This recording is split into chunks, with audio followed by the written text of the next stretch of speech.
Marshall Faulk's versatility ignites the multi-pronged Rams attack. Brett Favre is the gunslinger, hoping to lead the Packers in and out of town victoriously. A great game on tap, but up first, the national anthem.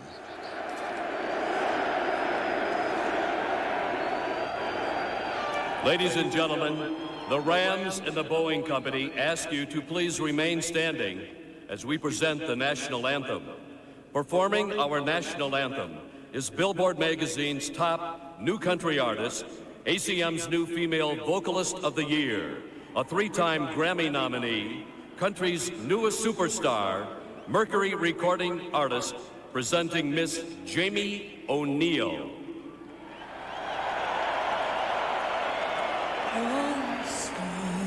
Can you see by the dawn's early light what so proudly we hailed at the twilight's last gleaming, whose broad stripes and bright stars through the perilous fight o'er the ramparts we watched were so gallantly streaming, and the rockets' red glare, the bombs bursting in air, gave proof through the night that our flag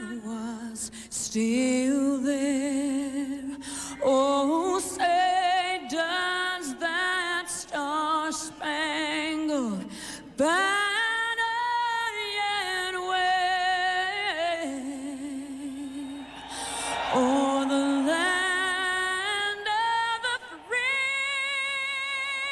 yeah, and the home of the brave. Ladies and gentlemen, Miss Jamie O'Neal.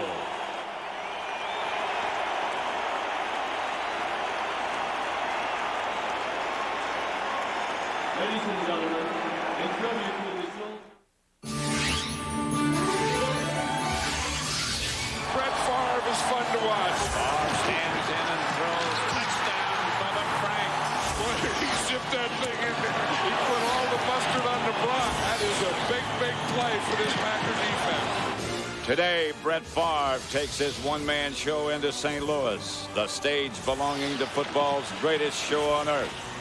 A star-studded cast headed by MVP Kurt Warner has dazzled the NFL once again with their high-scoring extravaganza. Two of the NFL's great leading men, one starring role. You're inside the dome at America's Center in St. Louis. And believe me, it's the playoffs as the Packers come to town to face the St. Louis Rams. And as I said, John, Pat Summerall here, by the way, with John Madden. As I said, it's the playoffs. There are 5 teams left. There's nothing like it. You know, it doesn't get any better than this. I mean, this is what it's all about when you get two teams here. One of them is going to go to the championship game, and we have the two best quarterbacks in all of football. Now we're talking playoff football. You know, a lot of people, I think, don't give the Packers much of a chance. But I also think anytime you have Brett Favre at the controls, you have a chance. You always have that Favre factor, and we know what he does at Lambeau Field, and sometimes they say he has trouble in domes, and he might, but it's usually the trouble with the crowd noise. So I think if they can handle that, they're going to use some silent count, they're going to use some regular count.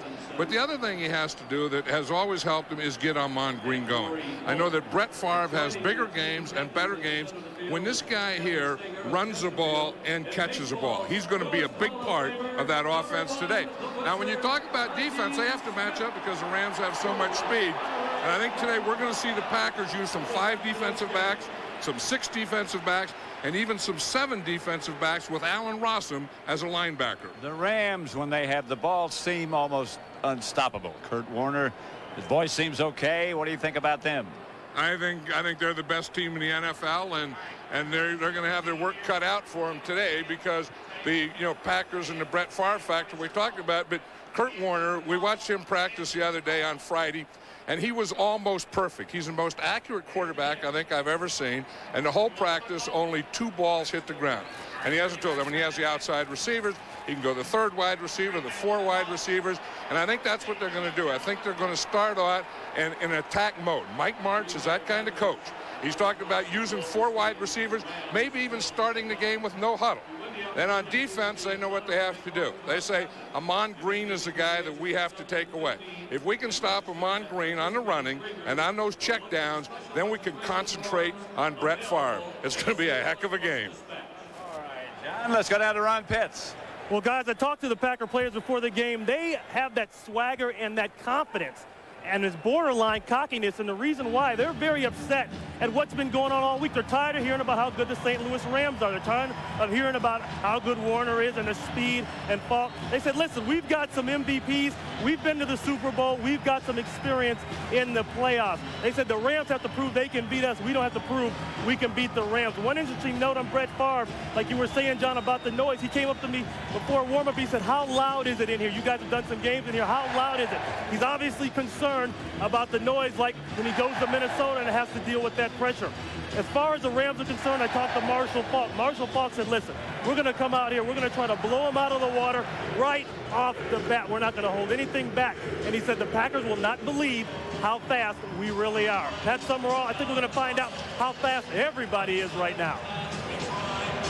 MVPs here today. Kurt Warner, Brett Favre 3 times, and Marshall Faulk.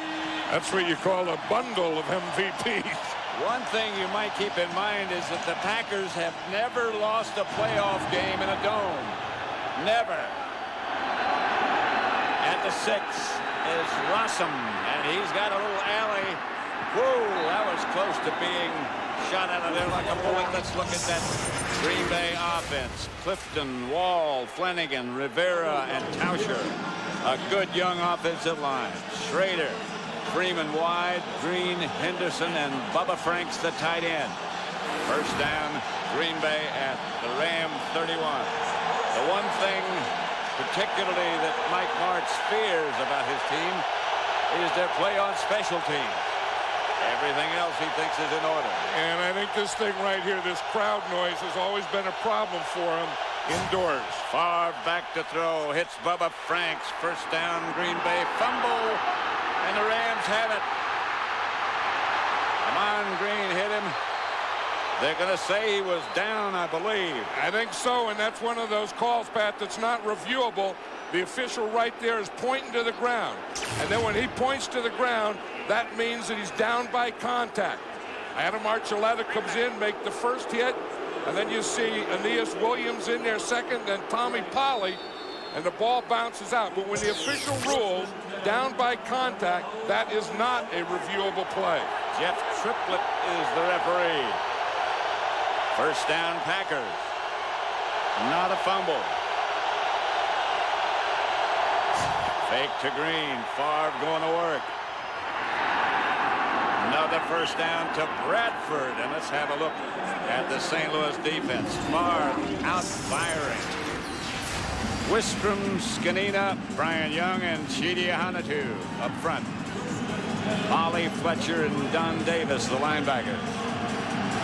In the secondary, McLean, Herring, Archuleta, and Aeneas Williams. 3 wide receivers this time for Green Bay. Favre out of the shotgun. Amon Green doesn't make it back to the line of scrimmage. Closed on by Wistrom. You know, that's the thing about Grant Wistrom. I've always thought he's one of the better defensive ends in the league. And if you're going to run away from him, you have to block him. There are some defensive ends that you can run away from and not block. Grant Wistrom is not one of those guys. Yeah, the Packers offense is 6th in the NFL. The Rams defense is 3rd. What a job Lovie Smith has done with this Rams defense. The Packers do not usually start fast. It takes them a while to get going, but this is Amon Green, and he is tripped up in the backfield. That is Wistrom again. He's made 2 big plays. One when they ran away from him, coming from behind. And this one here, he's going to get penetration. Watch Grant Wistrom there. He takes an inside move, and then they're going to try and lead block on him, but he gets down on that lead block and makes a tackle. Watch him take the inside right there. The back, Henderson, comes to block him, and he gets into Amon Green before he can ever get started. Grant Wistrom and Amon Green played together at Nebraska. Dorsey Levens is behind Favre in that Green Bay short gun. And Favre is taken down by Tyoka Jackson. And the Packers will have to punt. We're talking about the Ram defense. Tyoka Jackson is number 97. He's a guy who comes and plays an inside tackle on the pass rush. And you see that they ran a stunt. One tackle went to the left. Now watch, Jackson is going to come from the outside. You see him come all the way around on that stunt and get to Brett Favre right there. Josh Bidwell back to punt to Dre Bly. Bidwell hangs it, and it'll hang at the 10. A nudge block first, but the Packer coverage is good. Herbert Goodman, the first man down. Not a bad start, not great certainly for Green Bay. Rather heavily. Today no snow, and doesn't make any difference anyway, does it? No, it doesn't when you're in a dome, but how about that game last night up in New England? Now that was playing in a snowstorm. Congratulations to the Patriots and Bill Belichick and Bob Kraft. A tough one for the Raiders. Yeah. That was a tough way to lose. A pretty doggone well-played football game. Under those conditions, very well played. Warner back to throw it. Dumps it up the middle, complete. Marshall Faulk. Let's look at the Ram offensive line. Pace, Newton, McCollum, Timmerman, and Rod Jones in place of Tucker. Holt, Marshall Faulk, Hodgins, Conwell, and Isaac Bruce. Kurt Warner, the leader. And you can see that little attachment. Yeah, right down there. Right. Let me see if I can get it. Right down there, that bottom part, right there. That's the extra part to protect his vocal cords. 4 wide receivers. And Warner quickly incomplete. Torrey Holt to target the Packer defense. Bonnie Holiday, Santana Dotson, slim down Gilbert Brown, and Cledius Hunt. Wayne Harris and Diggs, the linebackers. Tyrone Williams and Mike McKenzie, the corners. Sharper and Billy Jenkins, who started last week and played well against the 49ers. And we can see we're talking about the Packers using 7 defensive backs. They're in that alignment now. Allen Robinson is a middle linebacker. That's Isaac Bruce to the 40 and more, and a flag. It was a late flag too, Pat. Someone piled on there at the end, but it was interesting. The Packers trying to get that matchup, 7 defensive backs. Allen Rossum ends up as a middle linebacker, and he blitzed on that play. Kurt Warner had never seen that before. I know that because they hadn't used it before. Nobody has ever seen it. No, he read it perfectly, though.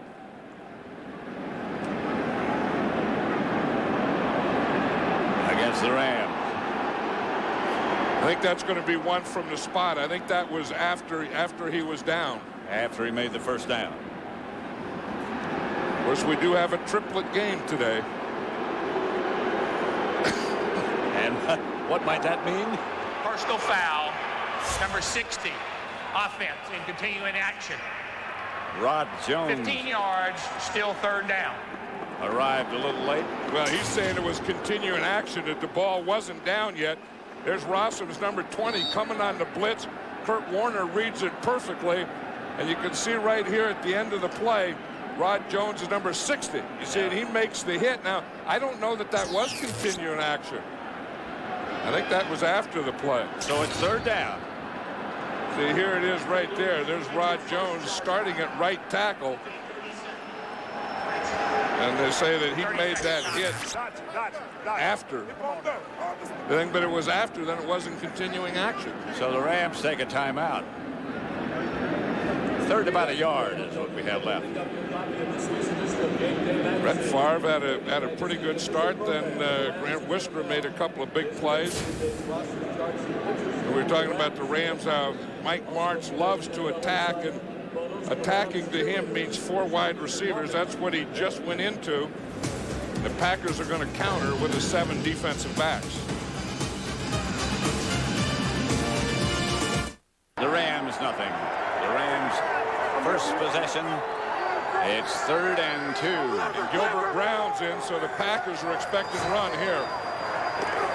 They're not going to get it, but they're not going to get the first down either. And Mike McKenzie was playing pass, so it was a pretty good combination.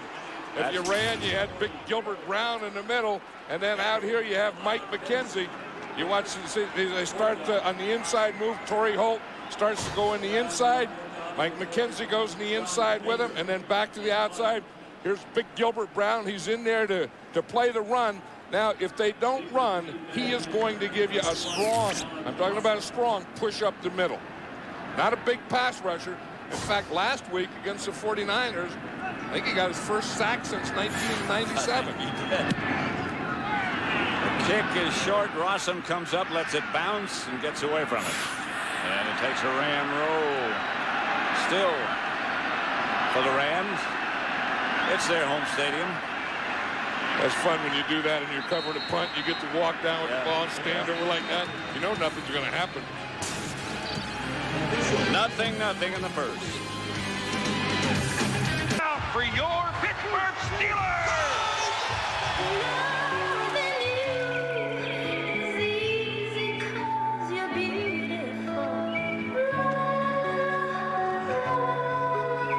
I don't care what stadium you work for, all right? If you want to write a check for who let the dogs out, I'm still going to need to see some ID. Next time, use the Visa check card instead of cash or checks. It'll get you in, out, and on with life. Here on Thursday. And look at this stadium and the frenzy that they've been in. And they were in a frenzy like this an hour before the game. As soon as they let them in. And the Packers are in 4 wide receivers themselves now. Favre dropping it deep. Raider was the target. Incomplete. That was a pretty good throw. Well, you know, one thing we talked about the Rams, and they're going to come out and attack, and Mike Martz and doing those kinds of things. And I think the Packers have that same idea. If that's what they're going to do, we're going to do it too. So they're starting on the first down using 4 wide receivers, going deep to Bill Schrader here. Great job by Dre Bly, who's the nickelback, getting that left hand in there. Just at the last minute, that looked like it could have been caught until we looked at it from another angle, and then he had that hand in there. Dre Bly's the nickelback. Favre picked off. Aeneas Williams, touchdown. Brett Favre didn't read that one. Aeneas Williams was just sitting there, and Brett Favre threw it right to him.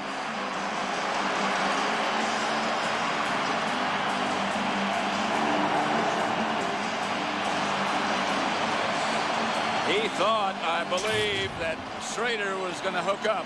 Now you look right here, and you see right there as he just keeps going. Schrader just kept going. Yep. Aeneas Williams was playing zone.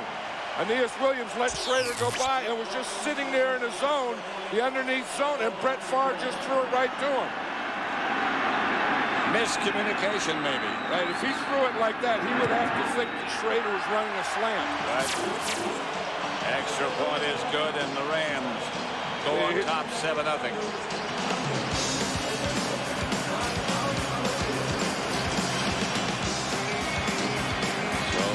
St. Louis draws first blood. It was wrong, but I don't know. Here's Williams here. Now watch Kim Herring. When he comes up, that's going to be man-to-man down here. You see, now Bill Schrader keeps going up. And you see when Aeneas Williams stopped, if Brett Favre would have thrown it up, that could have been a touchdown for the Packers. Rossum to the 25.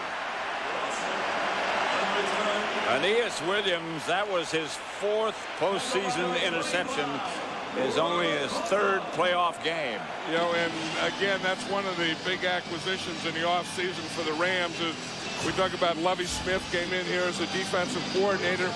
8 new players for this defense, but Aeneas Williams, I think, is a special new guy that they brought in because he's bringing them something special. I mean, you watch him practice, Pat, and when he intercepts a pass, every time he intercepts a pass, he takes it all the way. He'll run it 80 and 90, 100 yards. Here's Amon Green from behind, slammed down. We ask Aeneas Williams what the Rams need to do to slow down Brett Favre. Oh, one of the things, you have to be extremely disciplined, and you have to catch the ball when you have opportunities, because he's going to throw it. He's extremely confident, confident with good reason, because I believe he can make any throw on the field. So when we have opportunities as a secondary linebackers, anyone around the ball, we have to make the catch. And I think if we do that, we'll have some success. When you're disciplined, do you gamble? I think he took a gamble, and it worked. And the pass is complete. And the other thing he says that Brett Favre is going to throw you some. Yep. And when he does throw it to you, you have to catch it. And when you do catch it, you have to make a play out of it. And Aeneas Williams did all those things. Antonio Freeman with that last reception from Favre. But as you said, I don't know that he didn't gamble, though, because when Kim Herring came up in a blitz, Aeneas Williams had to play man-to-man on Schrader. Schrader got by him, and there was no one in behind Aeneas Williams. 3rd and 2 for Green Bay at their own 32. 7:45 left to play in the first quarter. Henderson moves in motion. Favre. That's to Bradford coming across from the other side. Bradford signaled first down. The officials haven't yet. And I think that that's really helped this Green Bay Packer offense when they started to get Corey Bradford in there more, Donald Driver in there more. It gave them some more speed. And that's the thing that you always felt that the Packers kind of lacked and the Rams, you know, had. But when you put Driver and Corey Bradford in there, they can darn near match the Rams' speed. Well, Brett Favre said last night one thing about them, they can both haul tail, although he's a little stronger than that. That's Freeman. He moves it up to about the 45. Well, when you're going to throw an up or a deep pattern, you want a guy that could haul tail. And then if you're going to throw these kind of things, these possession-type passes, you want the big guy like Antonio Freeman that'll use his body, find a spot for you in the middle of the zone, show you his numbers. Those are all the things that Antonio Freeman has been doing for a long time. Second and about a yard. Packers at their own 45 now. Hits back to Amon Green. Patiently waits, and I don't think he got enough. The thing is, look at all those Rams around the tackle. That's the biggest thing that they do. I mean, that's the thing that Lovie Smith and Bill Kohler brought in, is these guys really pursue and gang tackle. I mean, they have good speed, but watch all these blue jerseys getting to the ball. I mean, they just have, you have someone outside, you have someone inside, you have someone at the point, and they just all get there at the same time. They come after you. Look at the job they've done and the improvement this season from last season. Again, a new coordinator, a new defensive line coach, 8 new defensive starters. Green. He's got a first down, I think. Fumble. The ball bounced back inside, inbounds, and Green makes the stop. He was out of bounds, but the ball wasn't, I don't think. That's the thing with Amon Green. They always said, you know, he holds the ball in his left hand all the time. He is a fumbler. Gets a good block right there by Mike Wall. Now he's on. See, he doesn't switch the ball. That ball should be put in his right hand. Then that can't happen. He has a bad right wrist and one finger is bad, so he keeps the ball in his left hand, which now is his inside hand. Most backs will switch it to their outside so that the ball, if that were to happen, that ball would have gone out of bounds. That was Kim Herring who made the hit that knocked it loose. Right, but because it's in his inside hand, then you can get that fumble.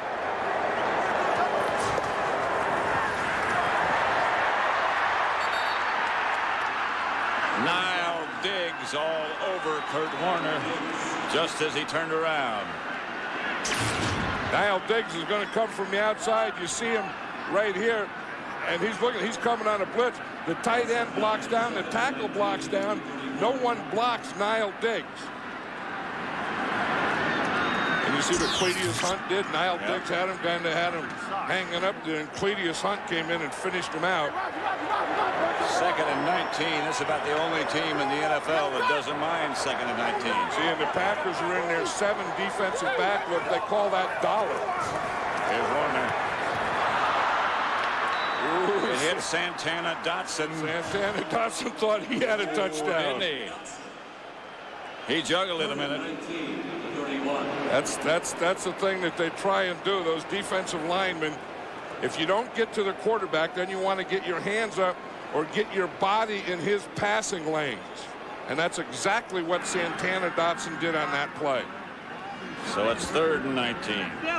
Like one of the guys was saying, you know, one thing he can't do, he can't throw through bodies.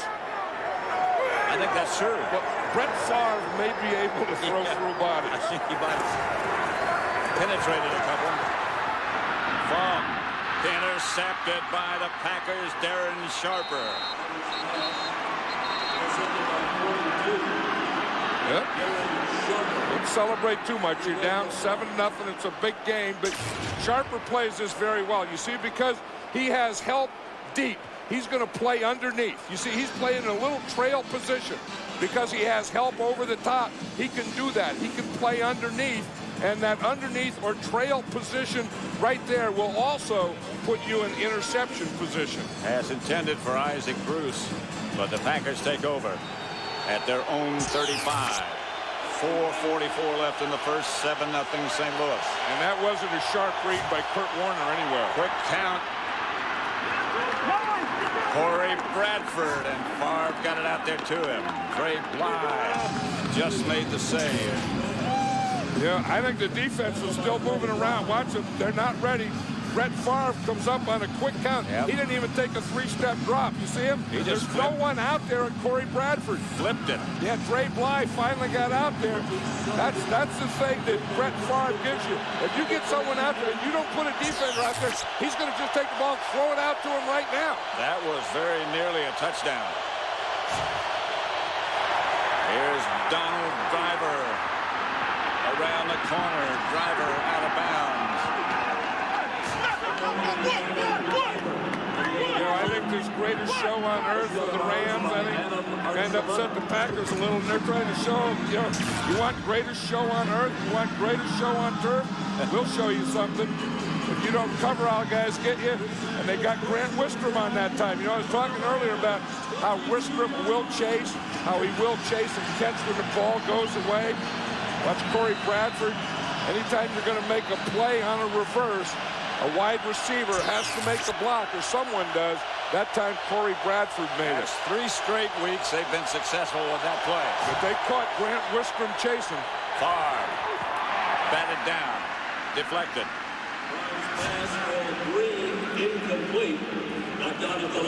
That's the thing that they're trying to do. You know, when we talk to Lovie Smith, one of the biggest things that he worries about is that check down or check through to Amon Green. And he says that he wants to get those tackles in that lane because Amon Green on a check through goes about 5 yards, no deeper than 5 yards, and just stands 5 yards behind the line of scrimmage. So in order to drop your linebackers, you need a little help from your rush defensive linemen. 2nd and 10. Ram blitz coming. Amon Green gets nothing. Kyoka Jackson again. That's always a tough thing when Amon Green runs to his right if he's going to get in traffic because, again, of holding that ball in his left hand. I talked to him last night about it, and he said that he's going to start in minicamp. I mean, it's not something you can start doing now in the playoffs. He said, but in minicamp, he's going to change and start carrying the ball in his right hand when he goes to the right side. Tyrone Davis now as the Packers are going to go with 2 tight ends.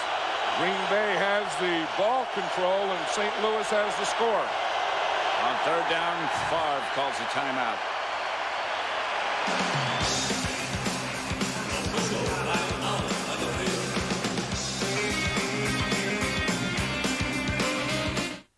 already moving. He's coming for the ring. See the movie that has created a worldwide phenomenon. The Lord of the Rings is on over 150 critics' top 10 lists. A big, spectacular film, raves the Wall Street Journal. To see Ian McKellen as Gandalf is to understand what a great actor can accomplish, says the LA Times. Nominated for 4 Golden Globe Awards, including Best Picture of the Year. The Lord of the Rings, directed by Peter Jackson, rated PG-13, now playing worldwide. Each moment is special, and that you can't take anything for granted.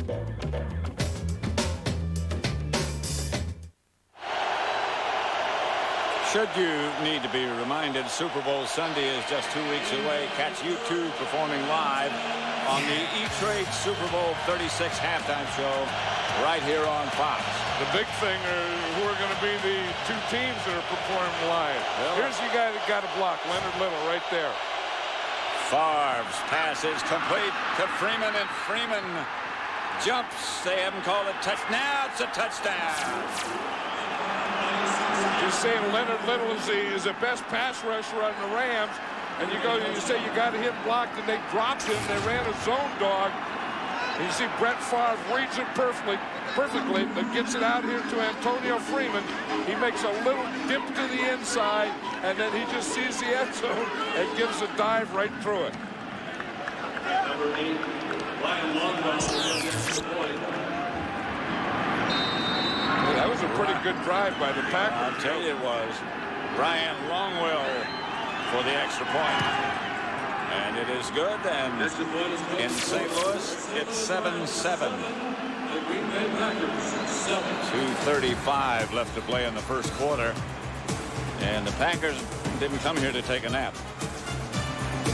He really didn't have a great year this year. And remember last year he had a bad ending. He was suspended the last game of the season, and then had a kind of a slow start this year, had some injuries, but in the last 4 or 5 games, he's looked like the old Antonio Freeman. Murphy. We asked Antonio Freeman about the arm strength of Brett Favre.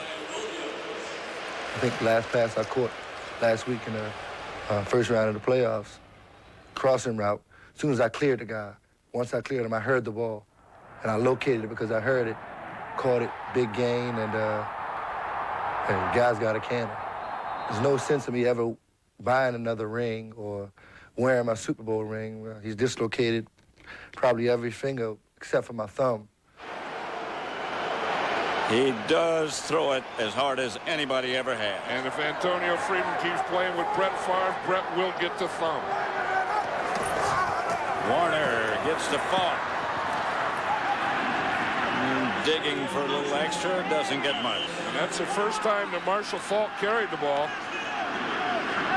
One of the things I think the Rams try and do is they try and come out attacking, throwing the ball, 4 wide receivers moving it around, and then kind of loosen up a defense before they go to the running and Marshall Falk. And I don't know that they've loosened up this Packer defense at all yet. One thing the Packers don't do on defense, John, is they don't really concern themselves with who is where. They don't try to match up with the best receiver or things like that. They just stay where they are. Yeah, they keep their 2 corners where they are. Warner throws it, bounces it. You know, that last play, if we look what happened, look, here's Corey Bradford on that last drive out here. Look at this Ram defense, are all in here. Now, Brett Favre, you can see that he's looking out there. He sees him. There's no one out there. He knows, I got to get the ball out there to Corey Bradford. And Dre Bly just saved that one from being a touchdown. But that was kind of the play that got the Packers started on that last touchdown drive. 3rd and 8. There's that 7 defensive backs.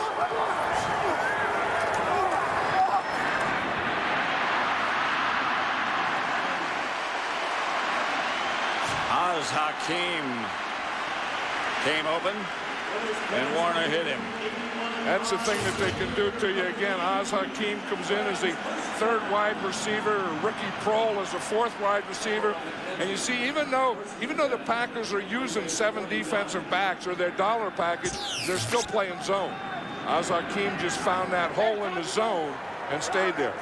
They don't look that comfortable in that 7 defensive backs. Well, they've never used it before. Right.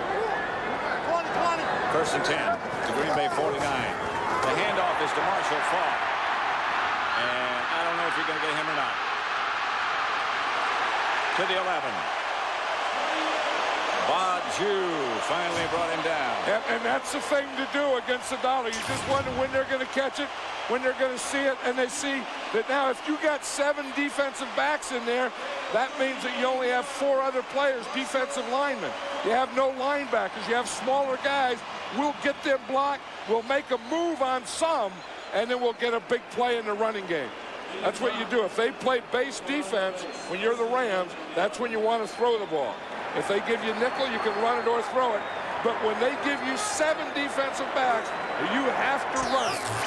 1st and 10 to 11. That's Faulk again. To the 4 and out of bounds.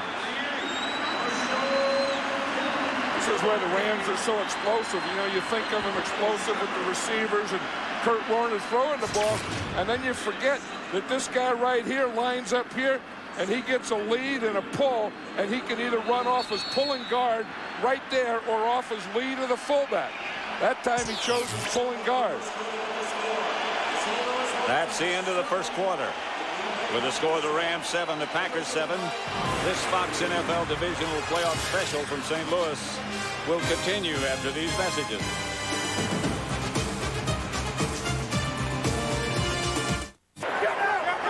Have it 2nd and 3 inside the 5 of the Packers. 3 wide receivers out on this side. Touchdown. Torrey Holt.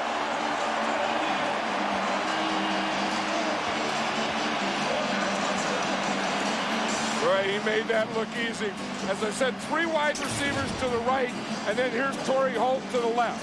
And he just comes right on a slant right now. He didn't do anything at all to Tyrone Williams. He didn't give him a move to the inside. He didn't do anything to hold him. Again, the overload was to the right. Torrey Holt was over there all by himself on Tyrone Williams, and he saw that, and he just ran right inside, and Kurt Warner hit him perfectly. Jeff Wilkins for the extra point. That Kurt Warner made it look easy, didn't he? He sure did. 14-7. 6 plays, 66 yards. 2 minutes, 37 seconds, 4 yards to Holt.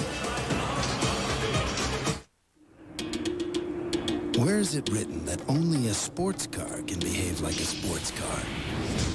Not here. Zoom, zoom, zoom. Ha.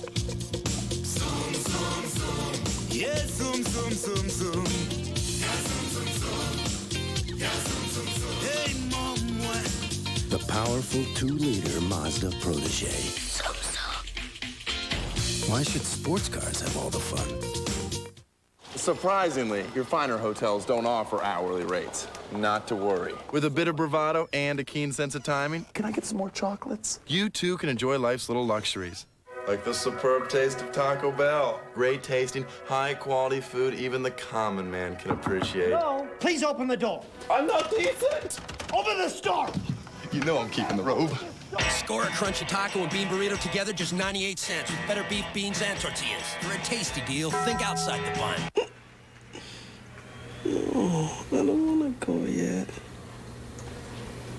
Come on. Okay, you hang up first then. Okay, I count to 3, and then we hang up, okay? 1, 2.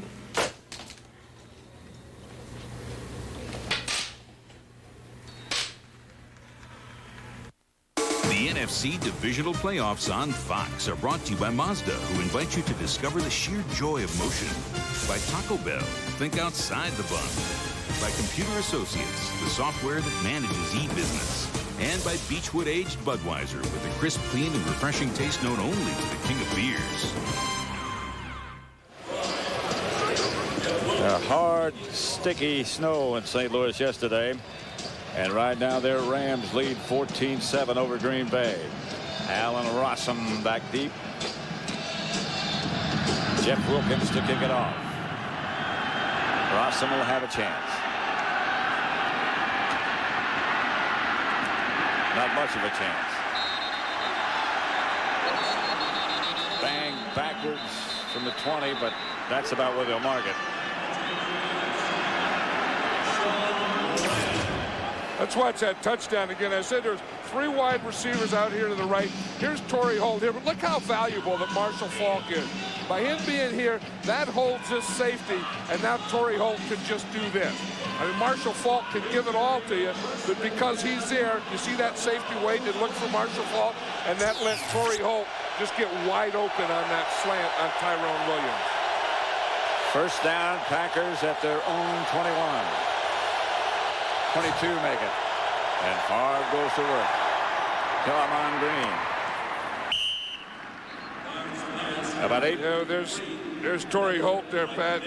We're watching him in the pregame, and these guys are so fun to watch. I mean, they're fun to watch when they play, and they're fun to watch in pregame warm-up. I mean, you see that? I mean, he caught that thing one-handed behind Backhanded, him. yeah. And then even that pass was a little behind him.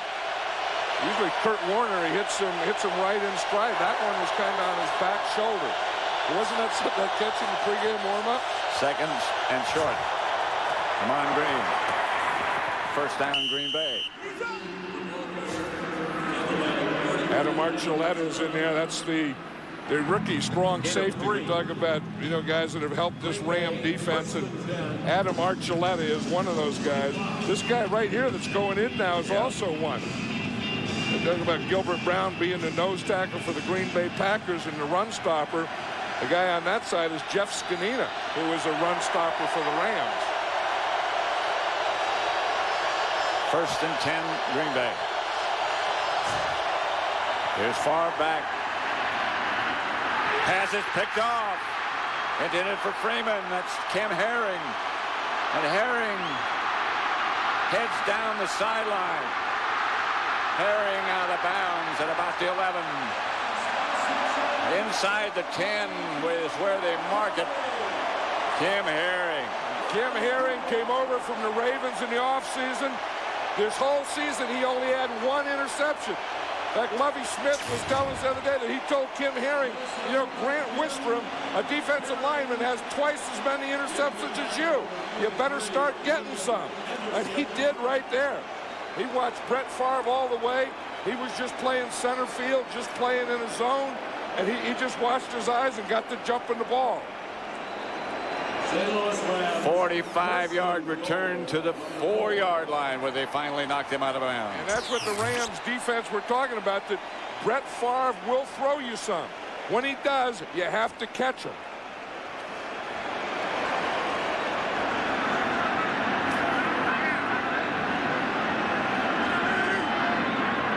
First and goal at the 4.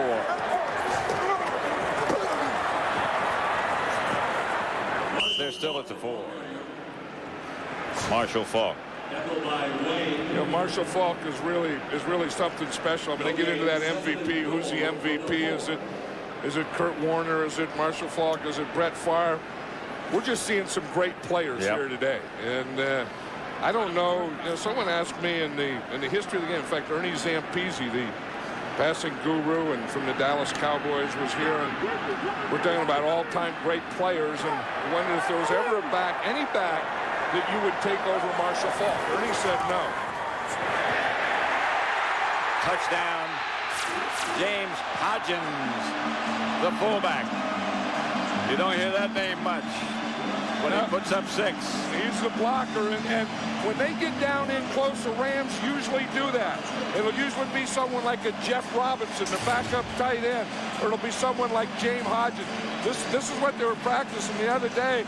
You hardly ever see Hodgins catch a ball or even run a ball, but in practice I saw him hit this about 3 or 4 times on Friday. Jeff Wilkins for the extra point. They get you down there and they get those blockers in there, make you think run, then they throw to one of their blockers. 21-7. You throw an interception, they'll take care of it. The greatest show on turf.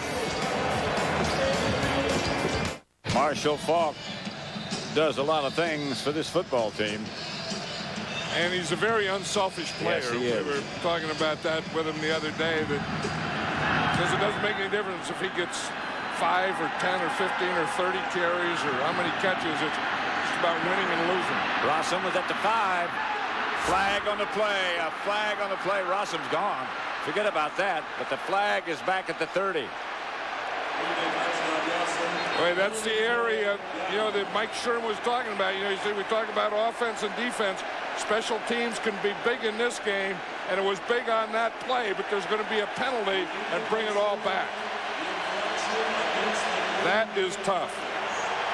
Holding, 51, return team, 10-yard penalty. It'll be a first down. Torrance Marshall. Right there, and you see Marshall does. I mean, he has a hold and a grab, and he held on. I mean, you can get in those positions. You can get in those positions, but you have to let go. And he had him, and he held on. And there's a point Rossum thinks he has a touchdown, and there's a point you realize that it was all for naught. Not being about 17 yards. So the Packers, instead of having 7, will start at about the 17. Their own. 2 tight end setup. Favre. Back to Green. Good tackle. This is one of the things that the Packers do now. Is what they do is they take Earl Dotson and bring him into right tackle and move their right tackle, Mark Tauscher, to right guard. That's to give Marco Rivera a little break. That's London Fletcher who made that good tackle. Saw London Fletcher last night at the hotel. The Rams stayed at the same hotel that we did. In fact, it's the first time that they've ever stayed at a hotel the night before the game. I saw him about 10 o'clock last night. He was really fired up. Favre high to Bradford. Let's go down to Ron Pitts. Well, guys, the Rams have been taking care of business in terms of turnovers, but the problem now is stopping the run. Jeff Scanina, their starting defensive tackle, he's out of the game. He hyperextended his elbow. They went in to get it x-rayed. His return right now is questionable. Pat? Thanks, Ron. One of the things you can do, Pat, I was just thinking what Ron was saying here, is one of the things you can do is get way ahead and take them out of their run game anyway, and then you're not going to miss Scanino. Well, that appears to be nearing what you're talking about. It's 21-7. They don't have to throw it every down, but almost every down. Screen pass. Dorsey Levens. And Levens will get the Packers a first down. Aeneas Williams brought him down. You know, they do such a good job, the Packers do, of throwing the ball to their running backs. Here, it's Dorsey Levens is on a screen. You see, he starts up like he's going inside, then comes to the outside, waits for his blockers. In fact, the way he waited for his blockers, he stumbled a little and got them in front of him so he could get a first down. But the Green Bay Packers, in throwing to Amon Green and Dorsey Levens, screens and those checkdowns, they do that as well as anyone. 2 tight ends set up this time for Green Bay. Amon Green, not much. The Rams have kept him in check, and that's one of the keys to the Packer attack. We just got word that William Henderson, the starting fullback, the only fullback on the Packers roster, injured his left ankle. You can see it right there. They're going to retape it and see how he is. But he's the blocking back. So now now they have to go with Amon Green and Dorsey Levens. See, Dorsey Levens, Amon Green. Dorsey Levens would be the fullback in this situation. The short gun set up, the fake, and down goes Favre. Got rid of it on the way down. They're saying now they blew the whistle. He threw it with both hands to Amon Green, and he was about to set sail. I think that whistle came a little late, though. He had already lateraled it when they whistled it. But that's Brett Favre. You're going to see Little gets there, then Moran gets there, and he throws the ball. And there's not a whistle until later. I don't know. I don't know about that. There was no whistle. Maybe he was down, but the whistle didn't blow. He wasn't down. How'd he throw it if he was down? I mean, maybe they didn't blow the whistle is what I'm saying.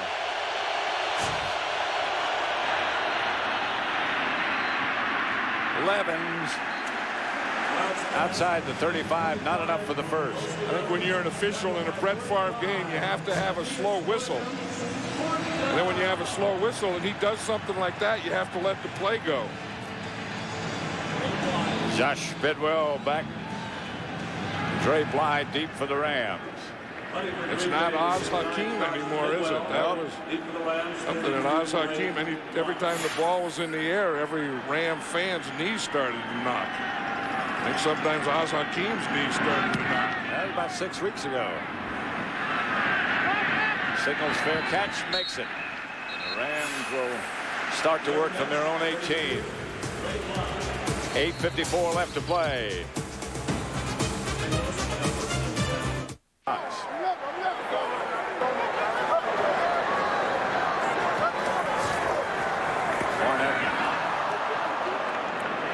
Batted down. You know, let's look at that play again, that Brett Favre play, and this is normal with sound, and I think they ruled, like I said, down or in the grass, but they didn't blow the whistle. Listen.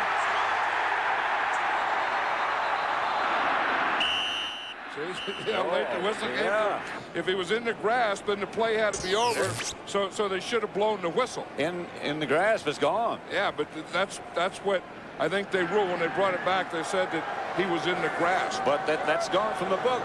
There is no such thing. They have to have a reason, though. Intended for Isaac Bruce, a little bit high, and it's incomplete. That Favre talking on the phone to the coaches upstairs. What you like to do as a quarterback and a coach a lot of times is you see stuff on the field and you think this is what it's looking like, but upstairs they get a different look at it. So you're checking with them. This is what I see. Is this also what you see? Alan Rossman here again is the middle linebacker. That means that they're in the dollar package. Here's Warner, steps up, throws deep. Incomplete. Intended for Torrey Holt. Torrey Holt had double coverage. I mean, he was inside, outside, both sides. And you just see the double coverage. I mean, they really did have him covered. They had him covered in front, behind, up above. But Kurt Warner has so much confidence in his receivers and so much confidence in his own arm that he will throw into double coverage. Yeah, I know you've heard the story many times, and so have most of our viewers, but just imagine you with the Packers and Brett Favre was the front-running quarterback. Ty Detmer was behind him. Mark Brunell was behind him. And behind him was Kurt Warner. Kurt Warner, and when he was there, Brett Favre nicknamed him Pop, after Pop Warner. For the big game, start your Super Sunday on Fox with the blockbuster 19th annual All Madden team. Find out who will be named the football's most prestigious club. All a part of Fox's Super Sunday Spectacular, February 3rd, starting at 1:30 Eastern, 10:30 Pacific. Always a lot of fun to put that team together. You can't wait for that. And did you see that? There was even a manhole cover there. Yes, I did. We have a manhole. Yeah, part of the All Madden team this year is going to be a manhole.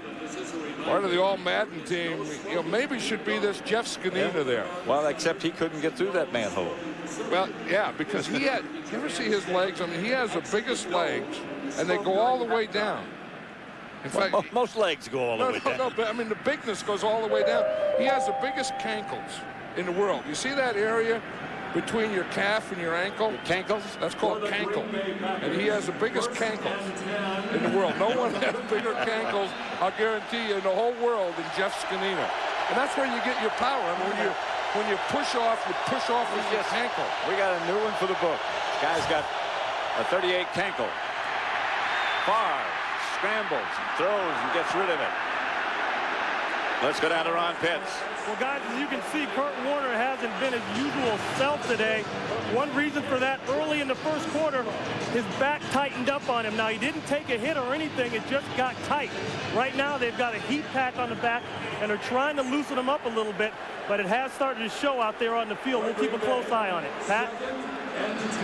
All right, Ron, thank you. We saw him put a heating pad down the back of his pants when he comes off on the sideline. 4 wide receivers for Green Bay here. And Favre drops and pumps and throws to Amon Green.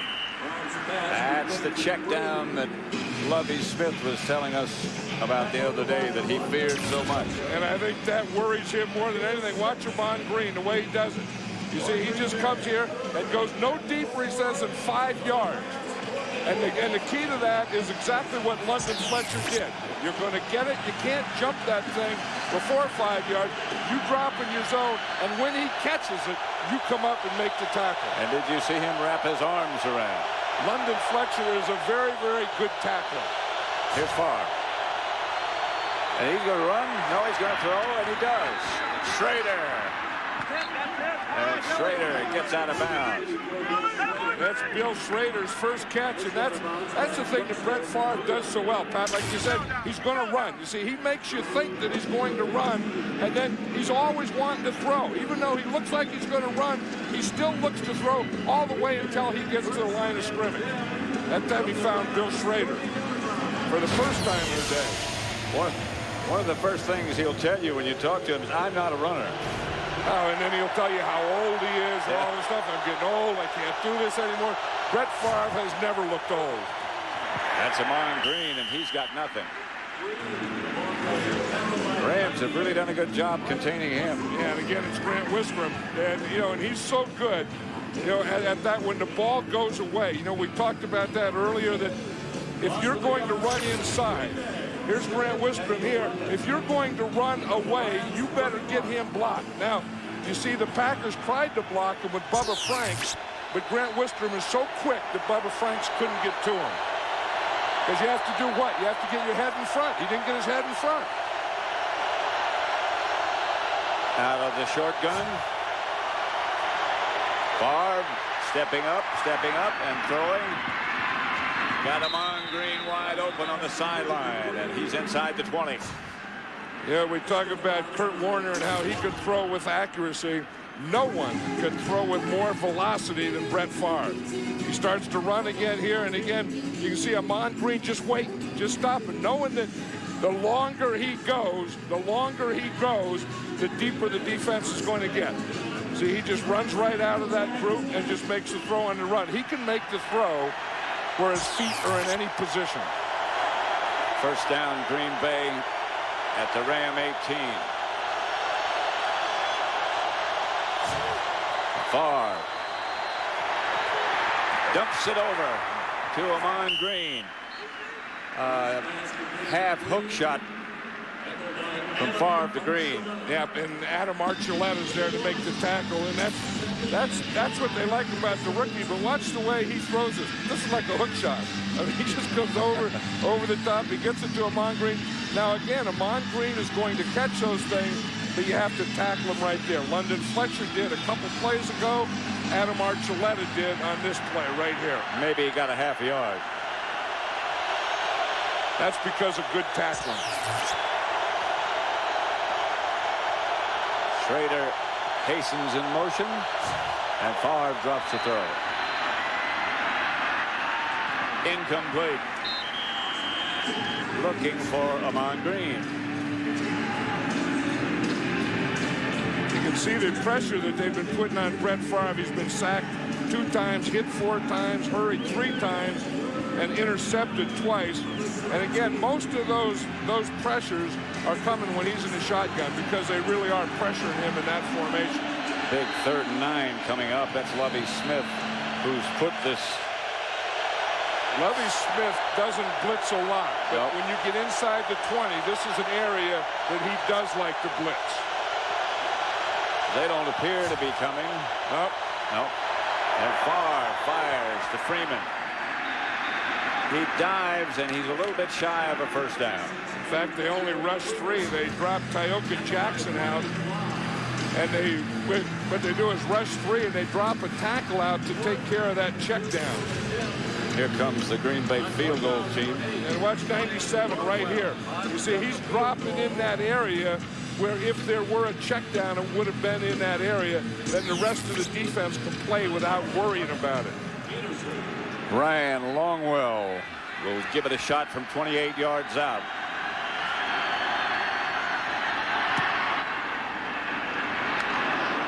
And it's 21-10 Rams.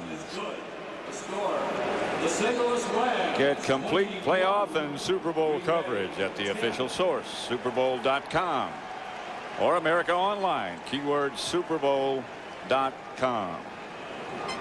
And who's going to be in the Super Bowl? If the Rams win, they'll play the Eagles here next week. If the Green Bay Packers win, they will play Philadelphia next week in Philadelphia. Pittsburgh beat Baltimore earlier, and New England in overtime beat the Raiders last night. Right, and Philadelphia beat Chicago yesterday, and congratulations to the Philadelphia Eagles, Andy Reid, Donovan McNabb, and the whole Eagle group. You can see William Henderson going. They're probably going to x-ray it now. The first thing they tried to do was tape it, and you can see that didn't work. They took the tape off. Now they're taking him in, and I'm sure they're taking him in to x-ray it. He's been sort of a guy you never hear about because he's never hurt. He doesn't carry the ball much. He doesn't catch many passes. No, all he does is block. Yeah. You don't talk as much about the blockers as you do the guys they're blocking for. Yo Murphy at the 30. Yo Murphy on the return. Tackled by Williams. You can see here's Green Bay's problem. That first one, a misread. Brett Favre throws it right to Aeneas Williams. And there's a fumble by Amon Green. And there's another interception by Kim Herring. And, turnovers are something that, the Rams have a problem with, too, giving up turnovers. And you can't talk a lot about it. You can't say, okay, we have to go. We can't have any turnover. Like telling a pitcher, don't walk the guy. Well, heck, he's going to walk the guy. Here's Warner. Pass complete. Torrey Holt.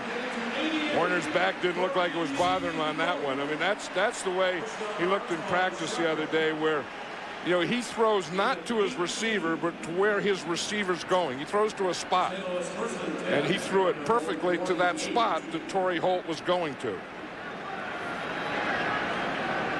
Move it up to the 48-yard line, 1st and 10.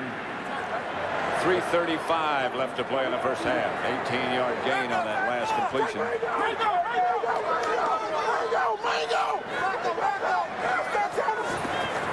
Here's Warner. Looking for someplace to go and fires it caught up the middle by Marshall Faulk. He just got rid of it as the Packers were converging. He took his fullback, James Hodgins, and put him in motion, and he ended up as the outside receiver on the left side, and I think he was trying to throw to him. He looked out. Hodgins didn't do much. He ran a little 3-yard hook, and I think Kurt Warner waited and waited, and said, "The heck with him. I'm going to find my 28." He might not have known where he was. Here's Faulk. Yard, maybe. Nate Wayne made the stop. Marshall Faulk is fun to watch because he has so much patience, and that's what you have to have. You see, when you're pulling linemen and you're getting lead, you have to have patience to let that stuff in front of you develop. And then after your patience, it has to be followed by a good burst. Marshall Faulk has that combination. That's one of the hardest things to teach a running back, that you don't have to run just as fast as you can go and get out. Yeah, and the ones that can't play do that. Yeah. Here's Warner. Wide open is the tight end, Jeff Robinson. This guy is amazing. Jeff Robinson was a defensive lineman who they moved to long snapper, who they moved to offense and tight end. And every time we do a game, Jeff Robinson comes up with a big play. There it is. 27-yard gain, 2 minutes left in the first half. Ceremonies were great, weren't Yeah, they? weren't they? The national anthem and the presentation of the flag, and the fans were into it. In fact, before they started the national anthem, this sold-out crowd here was yelling USA, USA, and just kind of gave you goosebumps. Kind of makes you glad where you live, doesn't it? Sure does. And proud where you live. 1st and 10 at the Packer 13. Warner steps up, steps out, and he's going to take off. It slides at the 10. Slides at the 10. And I know what he's saying. You know, the rule is if you slide, you give up and they can't touch you. If you go head first, then they can tackle you. And Warner's saying, I gave up. Why did he still get to hit me after I was down? That's Nate Wayne. Right. Good point by Kurt Warner. Yes, it was. Remember, the officials in the playoffs are not crews that work together. They're all-star crews. Kurt Warner, we know, had the bad throat, the vocal cord problem. Bad back. We saw now. the bad back. We saw the heating pad on the back. He also has a bad right thumb.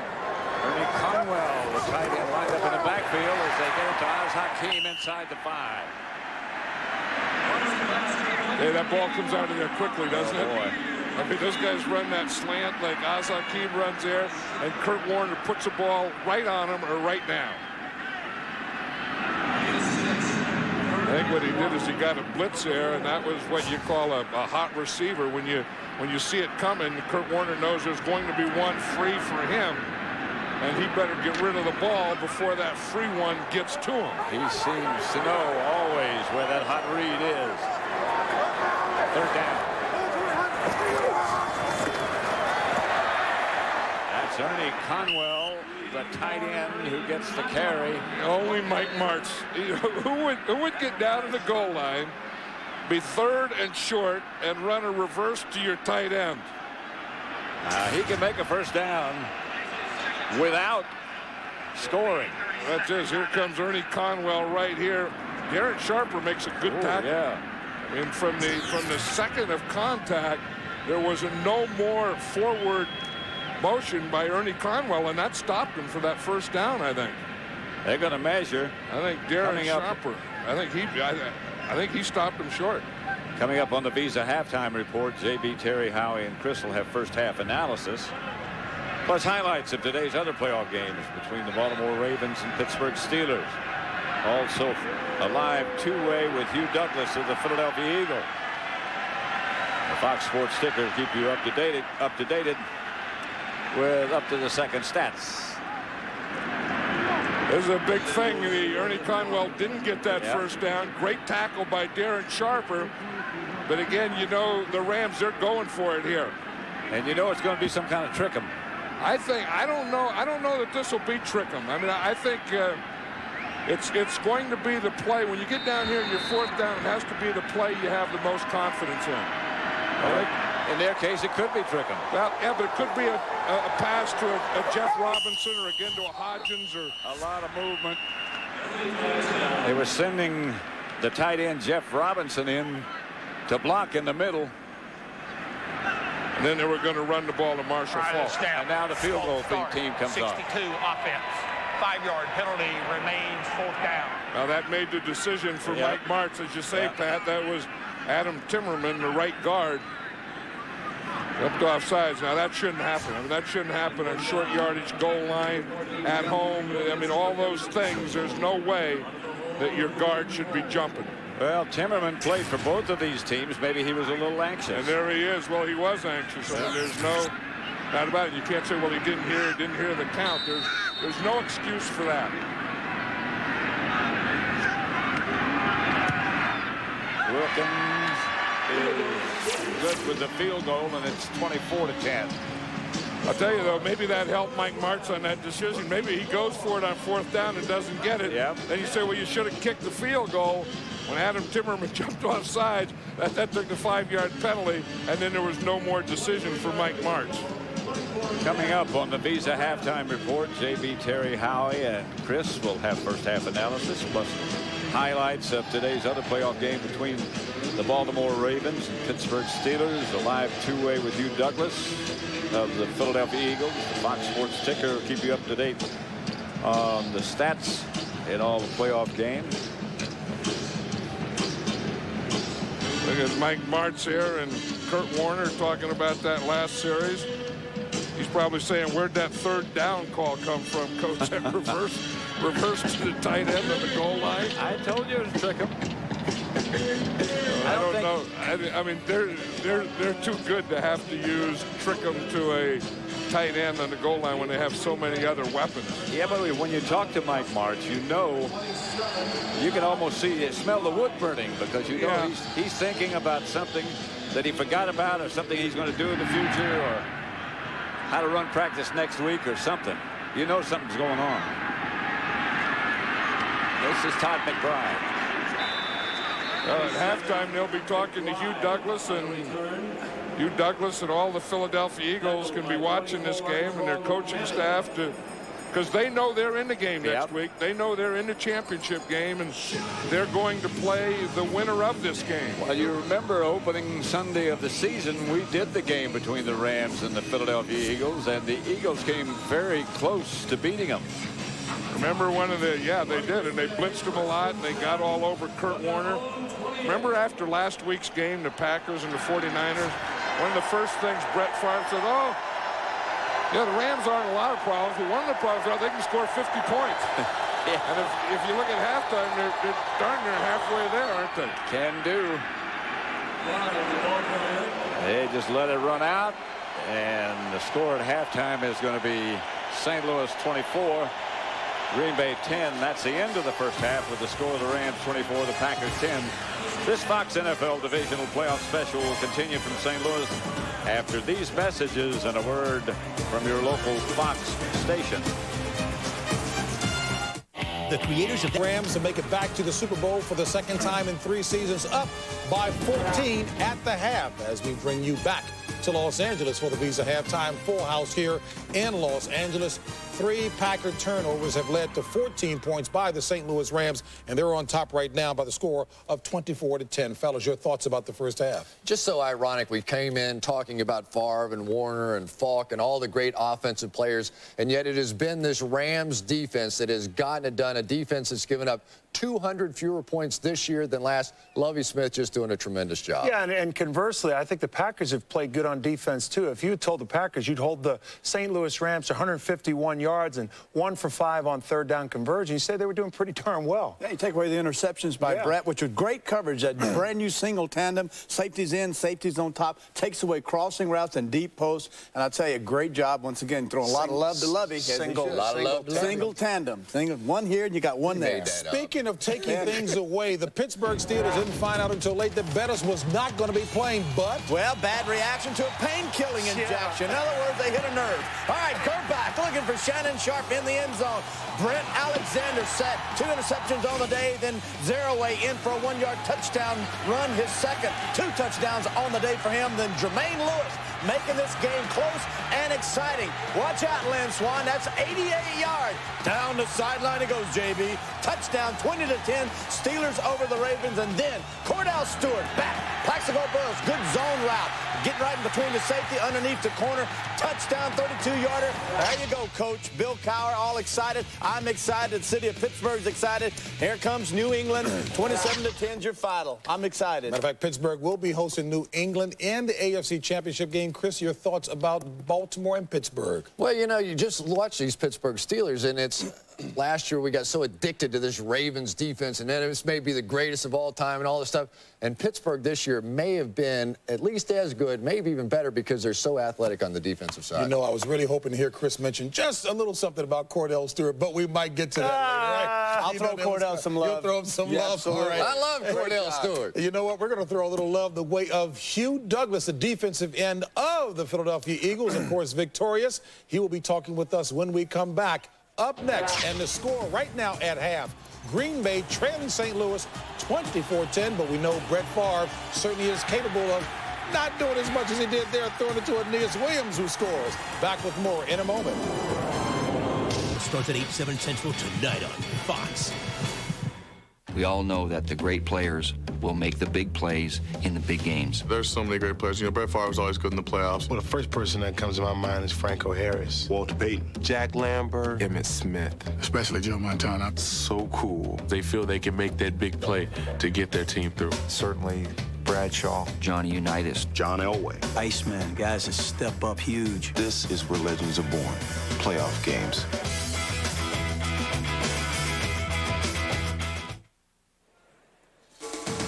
Back here in Los Angeles at the Visa halftime. Full house here as we get set to talk with Hugh Douglas of the Philadelphia Eagles, victorious yesterday over the Chicago Bears, and that Eagle defense did the job again. Hugh, congratulations and thanks for joining us. Look, let me get this out of the way first. There were a number of people with the Bears, of course, who thought that your hit on Jim Miller was illegal. Walk us through it, yet it was a clean one, you say. Well, you know, basically, when a quarterback throws an interception, we're coached to get the first block that we can and try to help the man down the field to get a touchdown. And I just stood in front of Jim Miller, and he didn't move at first. And then he started moving around like he was trying to make a play. And, you know, I mean, one thing led to another.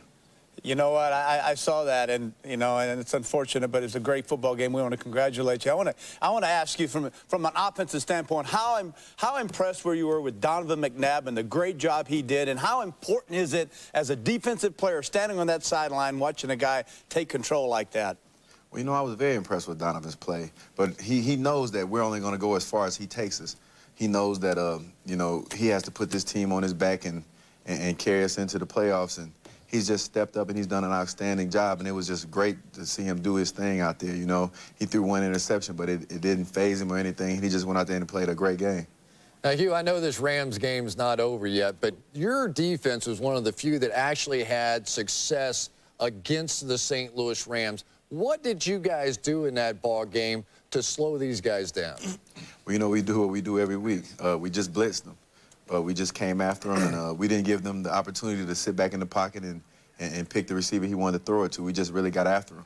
Hey, Hugh, we don't have much time. You could really make this a quick answer. You know, I pick a tough guy team, and you're on the tough guy team, but I had one real concern. Troy Vincent had mentioned that in a pregame speech you got so emotional that you started to cry. Is that, now, please say it ain't so. Please. I was not crying, man. Oh, and Troy, that's what I want to hear. Wait a minute. And now that I had the opportunity to clear this up, that was all a lie. You had something in your eye. No, man, it was just, you know, the beginning of the season, and I was just so happy that, you know. Hugh, as your attorney, you don't have to say any more. Stop right there. No, but I believe him. I believe you. I'm telling the truth. Hey, Hugh, we think you were so fired up, we can understand the tears. Hey, Hugh, thank you very much, buddy. Thanks for having me. Good luck next week, Hugh. Hey, all right, buddy. It would take one tough guy to get another. I want to get that out in the open. Could not answer that. I would not ask him that. All right, folks. Well, the second half of the game coming up between the Rams and the Packers. Rams right now on top 24-10. One of the touchdowns scored by the Rams, Warner, Torrey Holt. Chris talked with those receivers. Pat and John coming up after this.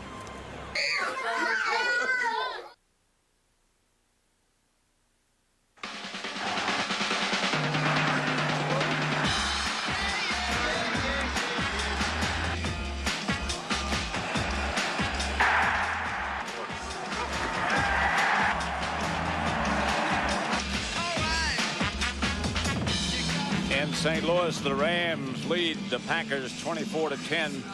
And our man Ron Pitts had a chance to talk to a very animated Mike Sherman a moment ago. Coach, a little good news, bad news. The good news is you lead in time of possession and the amount of plays run. Bad news, a lot of turnovers in that first quarter. Yeah, the only thing that matters is the score. All these other statistics don't matter. We got to forget the first half right now. Just play a great half of football. We're capable of doing that. I believe we'll play a great half and try to get back to this ball game. We can't keep it close. We got to try to win this game, do whatever we can. All right, Coach, thanks a lot. Mike Sherman looked like he's ready to play. Yeah, in fact, he didn't even shave today because he's not gonna get those cuts if you don't shave. But yeah, I mean, it's so true. It's all about the turnovers. I mean, it's about a lot of other things. I mean, this Ram team is playing very well, and they have a lot of great talent. But you come in here on the road and you give them 3 turnovers in the first half, and from those 3 turnovers, the Rams take it, and they score 14 points, and then that puts you in a hole. And as Mike Sherman says now, we put ourselves in the hole in that first half, and now we have to come out in the second half and dig ourselves out. Longwell kicks it off. It's amazing how often it is about turnovers. Yo Murphy at the 5. Murphy still on his feet to the 37. John, let's have a quick look at some halftime stats. And again, as Mike Sherman says, the biggest one is the score. I mean, that's what the whole thing is all about. But you look there, 3 turnovers, like I was just talking about the Packers. Then those 3 turnovers, they turned into 14 points. So that's a big thing. I mean, Green Bay had the ball longer and all those things, but the only important thing right now is the score. I mean, you got one more half, and the winner is going to go on and play the Philadelphia Eagles next week, and the loser's season is over. That would, of course, be in the championship game. Big series right here for Green Bay. Warner gives to Falk, who stopped maybe a yard. Let's go down to Ron Pitts. Guys, I talked to Mike Martz coming off at halftime. He sounded a lot like Mike Sherman, very upset at that first quarter. He said we just weren't in sync, couldn't get anything going.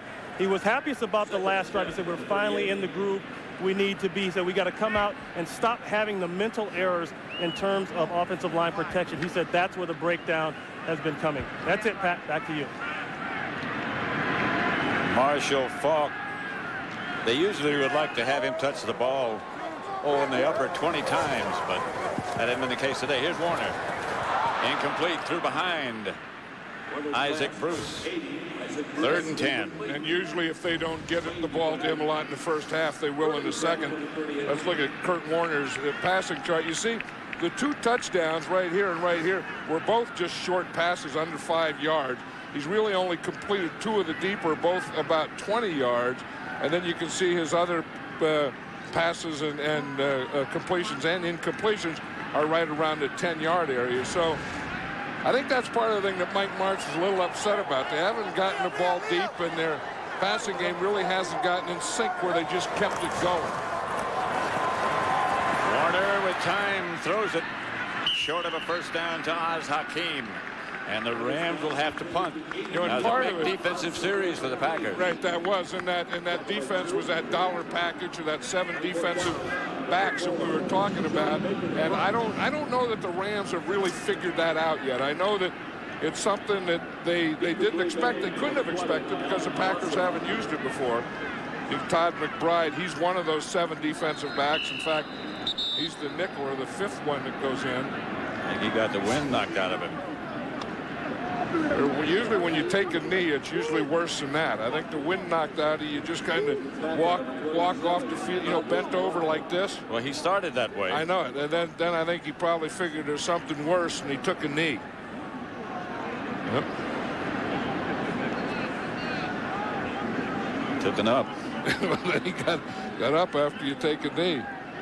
But you hate to, you know, when you get the wind knocked out of you, you just try and kind of stay up and just get off the field. And I think that's what Todd McBride was trying to do, and then there was something else and he couldn't get off.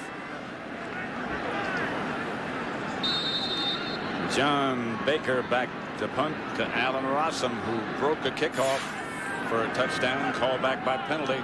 This is going to be some kind of block. It's a good kick by Baker. Rossum lets it bounce. Out of bounds near the 20-yard line. 24-10. Rams lead it. Green Bay, second half points. They lead the NFL, so don't leave us. Well, and they have to get going too. Yeah. I mean, they were a little loggy in that first half. That's Amon Green. To the 50. cut down at the 30 by Kim Herring. And that is a way to get him going. You know, we said earlier in the game that when Amon Green runs the ball well, Brett Favre usually throws it well. And this is a start that they need. It's a little lead draw. You see William Henderson make that block there that freed Amon Green through the hole. And now Amon Green can get to the outside and show that he has great speed. That's a heck of a block by Henderson. And what happened is the Rams defense was slanting, and they were slanting to their right, and the play went to the left. And as you said, Henderson made a real good block. Favre. A struggle, a wrestle for the ball. I'm not sure who's got it. Well, that's confidence in your arm. The guy that got it was Bubba Franks. Yeah. And Brett Favre threw that in there. I mean, that's a tight hole. I mean, you're talking about throwing in windows and stuff, and you have to throw between linebackers. That's about as tight as you can get. Once Brett Favre throw it, and there's Tommy Polley on one side. There's no room in there. London Fletcher. That is the shortest, tightest window I've ever seen a quarterback get one in. 2nd and 5. Here's Green again. Nothing doing as he leaned into Adam Archuleta. Passing chart for Brett Favre. You see again, he hit this big one. That was a Corey Bradford when the coverage was fouled up. But his again have been, you know, here he had a 15-yarder. We're looking at the yellow ones, the complete ones, but most of them are in this area of, 5 to 10 yards, a shorter passing game. And I think one thing they have to do is start exploiting the Rams defense a little deeper. 3 wide receivers.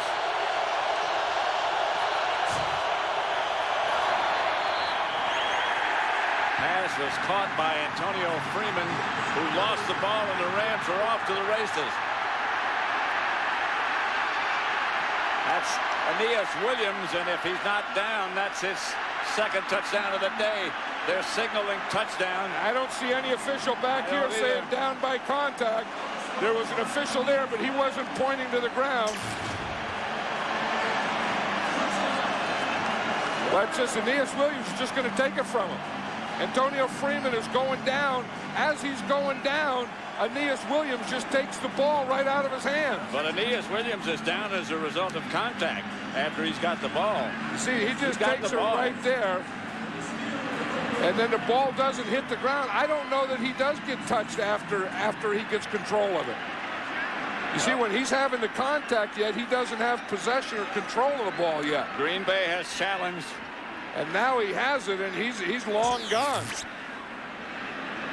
This is a big one for Mike Sherman because, this is the one that could put him out of this thing. And you have to challenge that. But, Aeneas Williams has come up with a lot of big plays in his career, but he sure made a couple of the biggest of his career today. Green Bay has challenged the ruling on the field of a fumble and a recovery for a TD. Green Bay is challenging. He's asking Antonio Freeman. You see Mike Sherman, he's talking to Antonio Freeman there and asking him if he was down. If he were down, so he must have said yes because he said challenge it. But I think if there's any doubt in his mind, and there has to be doubt because, heck, you're playing for a championship spot. And you're challenging. You have to challenge. You have to challenge. Now, again, it could be, was he down before he pulled it out? Aeneas Williams was down because of the contact, but whether he had the ball or not. Yeah, this is the one that they're going to talk about. Was Antonio Freeman down before he pulled it out? And he wasn't, because you see his knee didn't touch. But now he's on the ground rolling over. Aeneas Williams is. Yeah, but you see, the first thing I think they want to see if it's a fumble or not. See, he's not down yet. Aeneas Williams, the ball is out of there before Antonio Freeman goes down. Right. So they're going to lose that one. Now, the next one you're talking about was Aeneas Williams, after he has the fumble, was he down by contact? I say he didn't get control of it till there, and there was no contact after that. I say touchdown. I say no. Okay, so you say, but you say it was a fumble. I say it was a fumble. After reviewing the play, at the recovery of the fumble, the player recovering the fumble was touched down by contact at the 31-yard line. You were right. Please put 11:27 on the game clock. 11:27. It will be 1st and 10, Green Bay. They are not charged a timeout. So you were right on that, Pat, that it was the fumble, and the Rams are going to get the ball. They're not going to get the touchdown because Aeneas Williams, they say, was touched. You said was touched. Yes. I thought he wasn't, when he had control, but they're going to get the ball back here anyway. That would have been a 70-yard touchdown for Aeneas Williams, his second of the day had it been allowed. Brett Favre doesn't have that fiery look in his eyes. Did you notice that? Remember last week in the second half, he came out and he had that fire in his eyes, and I think the whole Green Bay Packer team did last week when they come out in the second half at Lambeau Field. Yeah. I don't get the feeling in this second half that they came out with that same fire in their eyes. I agree with you there. Here's Kurt Warner. Throws up the middle, incomplete. High is Warner. Isaac Bruce, the intended target. Kurt Warner injured that right thumb, on his passing hand, and I don't think that it's ever recovered. And where he has a problem. In fact, he had a bandage on it last night just to keep the swelling down. So he gets it banged all the time. Where he has a problem is where he has to grip the ball. And the longer the throw, the harder you have to grip it. And I think that last pass there, I think he just got away from it. 2nd and 10. This is Marshall Faulk. Marshall Faulk barrels for a first down, stopped by Tyrone Williams. You see, that's that answer to that dollar package of that 7 defensive backs is you run them out of it.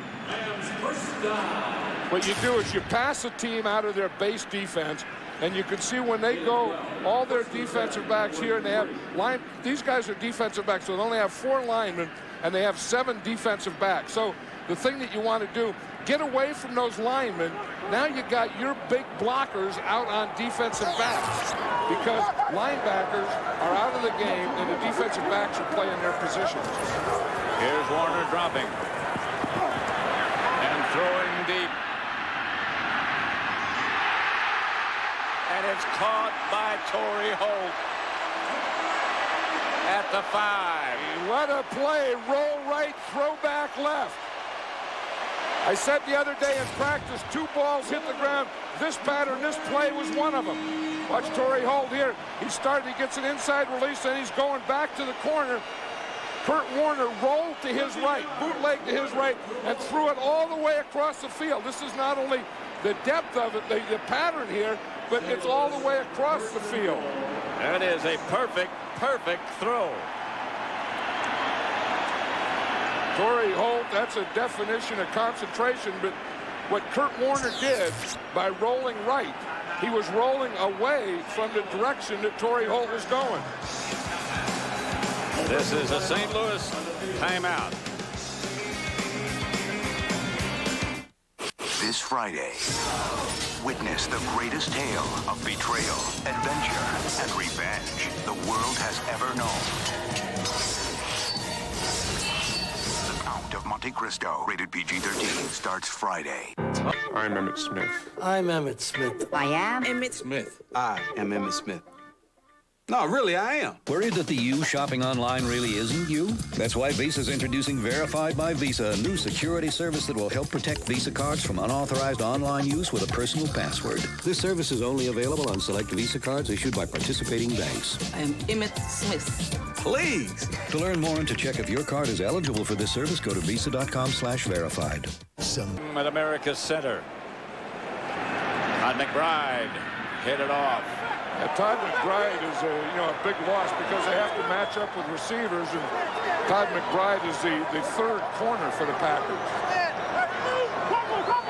The motion to both directions, and Marshall Faulk barrels into the end zone.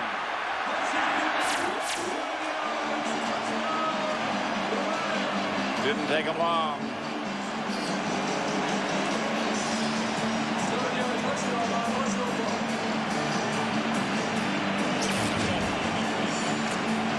That's the thing. They go and they hit you with that big pass, and then they come right back and get you with a run. It is amazing how many ways they can hit you. You see who was out leading that play? I think one of the most underrated linemen on the Rams is Andy McCullum. And he was the center, and he pulled out, and he's the guy that was the lead blocker for Marshall Faulk. Wilkins for the extra point. 31-10. Very impressive effort and throw by Warner, catch by Hope, run by Faulk. Highly conditioned athlete prepares for battle. I'm so full of bacon, my body's meant for shaking. Once again, I have to be embarrassed for the both of us. Yep. Malcolm all new at 8:30 tonight on Fox. Watch two offensive linemen, very agile. Talking about Andy McCullum here, Orlando Pace here. Pace is going to come here. McCullum is going to snap and lead on the play. Watch him come down there. You see Pace get out right there. He gets a kick out. Number 67, McCullum, gets a lead. Marshall Faulk gets right in his hip and gets it into the end zone. That's a heck of a thing. When you can pull your tackle out, he gets that kick out like that, and then have your center snap the ball and then pull and lead. Wilkins kickoff. Herbert Goodman doesn't make it back to the 20. 9:34 left in the third quarter. The Rams move further ahead, 31-10. At their own 20, Favre back to throw it. Drops it out to Amon Green. Knocked out of bounds after about a 6 or 7 yard pickup. It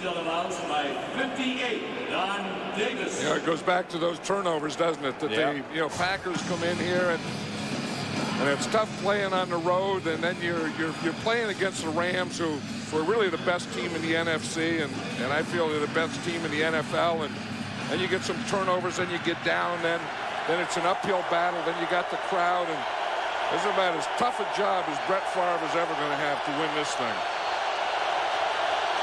31-10.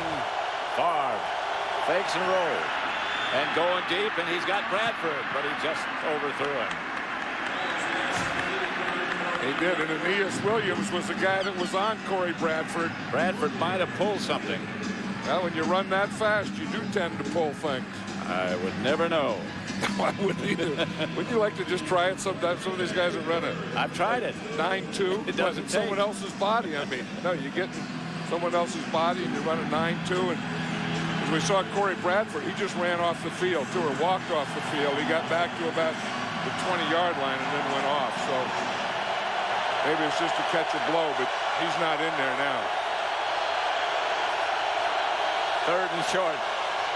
Freeman in motion. Favre stepped up. He's going to get the first down. Surprised he didn't throw that, because when Brett Favre does, he usually goes to his right. In fact, up until this year, every time that he would play pass, fake, or he would scramble, it would always be to his right. So they defended him one way on that side. They contained him on that side, and they just took off on the other side. Then they started to do some things, so play pass, and Brett Favre running a little to the left this year, a little more. But every defense still plays Brett Favre for running to that side. Here goes Freeman in motion again, and Favre drops again. Ooh, he almost threw an interception again. London Fletcher had one in the basket. London Fletcher got me last night, and he says, you aren't one of those guys that think this is going to be a shootout, are you? And I didn't know what the heck to say. So I said, I don't know. And he goes, well, anyone that thinks it's going to be a shootout doesn't respect our defense. And he says, we have a plan for these Packers, and Brett Favre isn't going to do to us what he does to other teams. He said, we're not a top defense in this league for nothing. He also said he's going to throw us something, we got to catch him, and he didn't. He had 6 if he did. Well, it's London Fletcher. Favre. Flag on the play. Where the Rams... False start, number 30, offense. Green moved too early. Remains second down. Yeah, this is where the Rams really get in that cover 2. You always hear about cover 2 and the safety's deep and the corner's up. when they get ahead of you like this, look how deep these two deep guys are. I mean, there is no way they have the lead, and there's no way that they're going to let you get deep. I think if you're going to get deep, you had to do it a little earlier. But now, again, look at the depth of these safeties. And a bunch of receivers on the right. And they're getting deeper. Favre has the ball deflected and intercepted. That's Tommy Polley, touchdown. Polley tried to get up the goalpost and couldn't do it.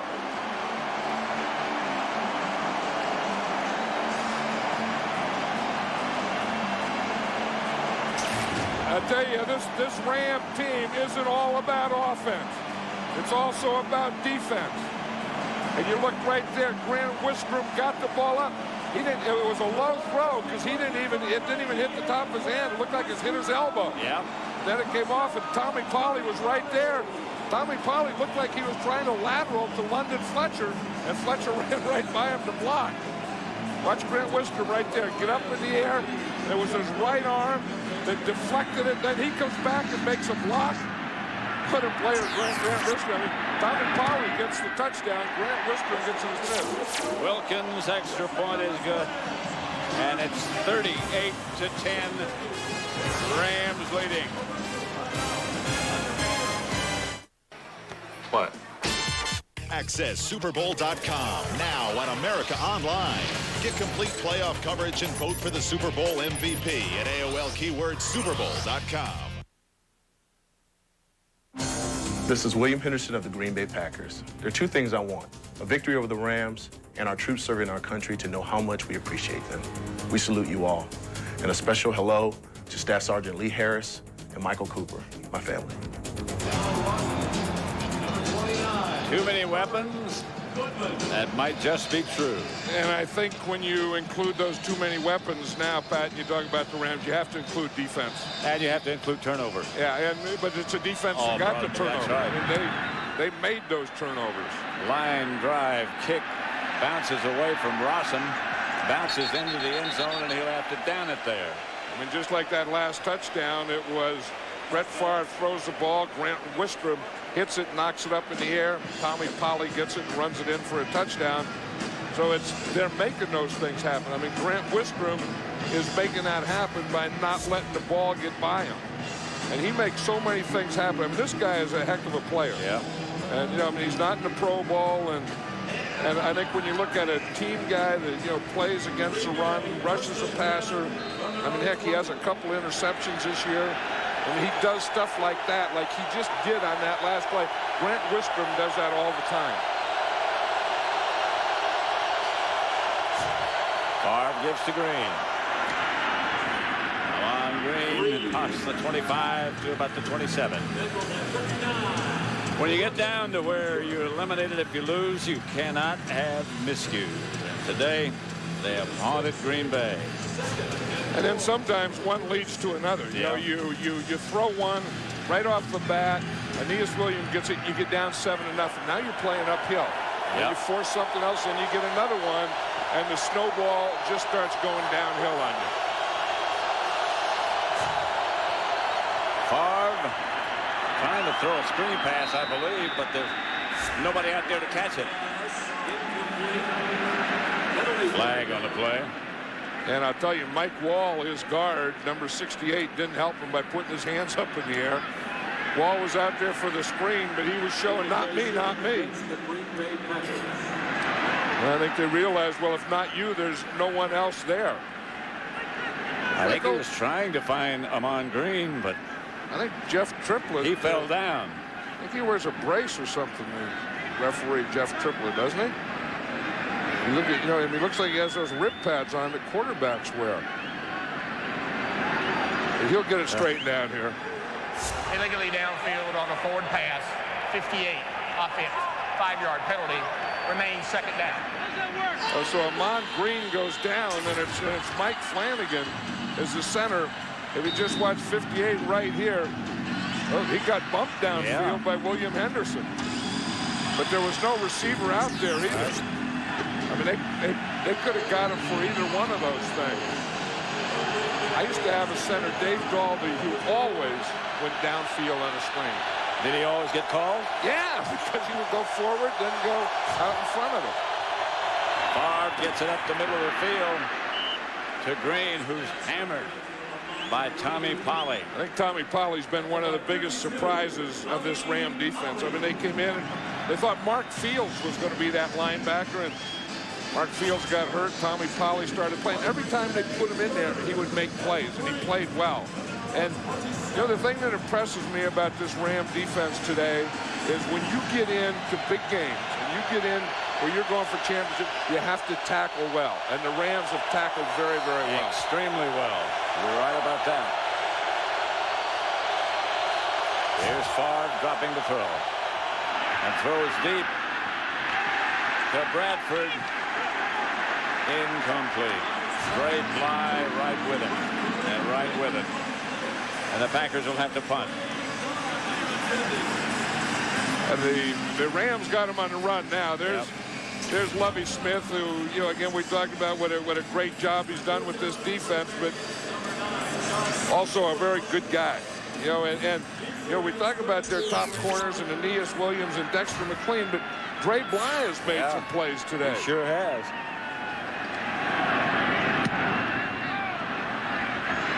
And Dre Bly signals fair catch and makes it at about the 33. Sunday, February 3rd, turn into Blockbuster's 19th annual All Madden show to find out who makes football's most prestigious team. Meantime, we have a flag on the play. Plus, see this year's Hershey's $1 Million Kick, where one lucky contestant will have the chance to win $1 million. Field on a kick. 50. Number kick of the kicking team. That penalty is declined. 1st and 10 at St. Louis. That Hershey kick is going to be in front of a live audience. Blockbuster's 19th annual All Madden show begins at 1:30 Eastern, 10:30 Pacific, February 3rd, here on Fox. 19th year, isn't that something? Seem possible. Yeah, we've been looking at these players all year and picked the ones that if we had a team, those are the guys we'd want to be on. And I'll tell you one thing, you know, we can't say who's in the team because we don't know yet, but there are a lot of players from this game that are going to be on that team. A lot of them wearing blue, including Marshall Faulk. 28, Marshall Faulk. Yeah, I don't know that if you would take an argument and say who's the best player in football. Take the quarterbacks out, and I know a year or two ago I said Randy Moss, and now I say this guy here, Marshall Faulk. If you had to say the best player in all the NFL, I think with what he does and what he does for his team and how well he does everything, you know, like catch and run and block and all those things, I think he's the best. Not a lot of people would argue with you. When I used to say Randy Moss, a lot of people argued with me. Here's Marshall Faulk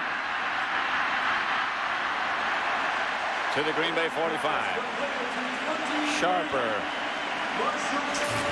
tripped him up. You know, because he can do it from anywhere. Here you see him in the I formation. This is another one of those check downs or check throughs. But you see, he goes through there. He sees the linebacker, so he just gets away from the linebacker, knowing that Kurt Warner is going to throw the ball not only to him, but away from the nearest linebacker. Because, you know, he studies all those things. He was telling us the other day that what he does is he talks to the receivers, and he learns how to run patterns from them. And you look at these things that he has done this year, and he's done those every year. Ball. Marshall Faulk, the ball carrier. Couple. Tackled by Diggs and Holiday. Marshall Faulk was telling us the other day that you know, we're talking about unselfish. And that's the thing, and winning is part of it. You know, but that he is such a good player. And he's not selfish. He said, because I've been on teams where I've been the guy and lost. And he said, that's no fun. And, you know, with the Colts, he said, Isaac Bruce went through that with the Rams, where he was a guy, but they didn't win. Ricky Prohl went through that with the Cardinals. He was a guy that didn't win. He said, Torrey Holt and Oz Hakeem in college, they were the guy, but they didn't win. And he said, it's much better to be one of a bunch and win than it is to be the guy and lose. And you have to be unselfish. That's one of those ingredients. And I was talking to Kurt Warner about that last night, you know, about the unselfishness of having that many stars and that thing. And he says, the other thing, he says, none of them ever talked to me about wanting the ball. He said, I've never had a guy say, throw me the ball or do this or do that. He said, they're all quiet. They never, I mean, the receivers, Marshall Faulk, none of them ever tell him what they want. And I think that's out of respect for Kurt Warner. But they all want it, but they never say it. And it also comes from winning, because I know that success breeds success. On third down, Warner is taken down. Kabir Bajapia-Miller. That was a name that was pretty big early in the season. Remember, Kabir Bajapia-Miller is right here. In fact, he's right here, and you see that that he is a good pass rusher. Now, one of the things the Packers were talking about that Kurt Warner does is he holds the ball low. So when they come on the pass rush or come for the sack, they're going to go after the ball. Maybe 38-10. That may be a little too late for some of those kinds of things. Allen Rossum back deep for the Packers. Well, you talk about big plays and miscues and fumbles and stuff. How about Allen Rossum returned one for a touchdown that was called back because of a penalty?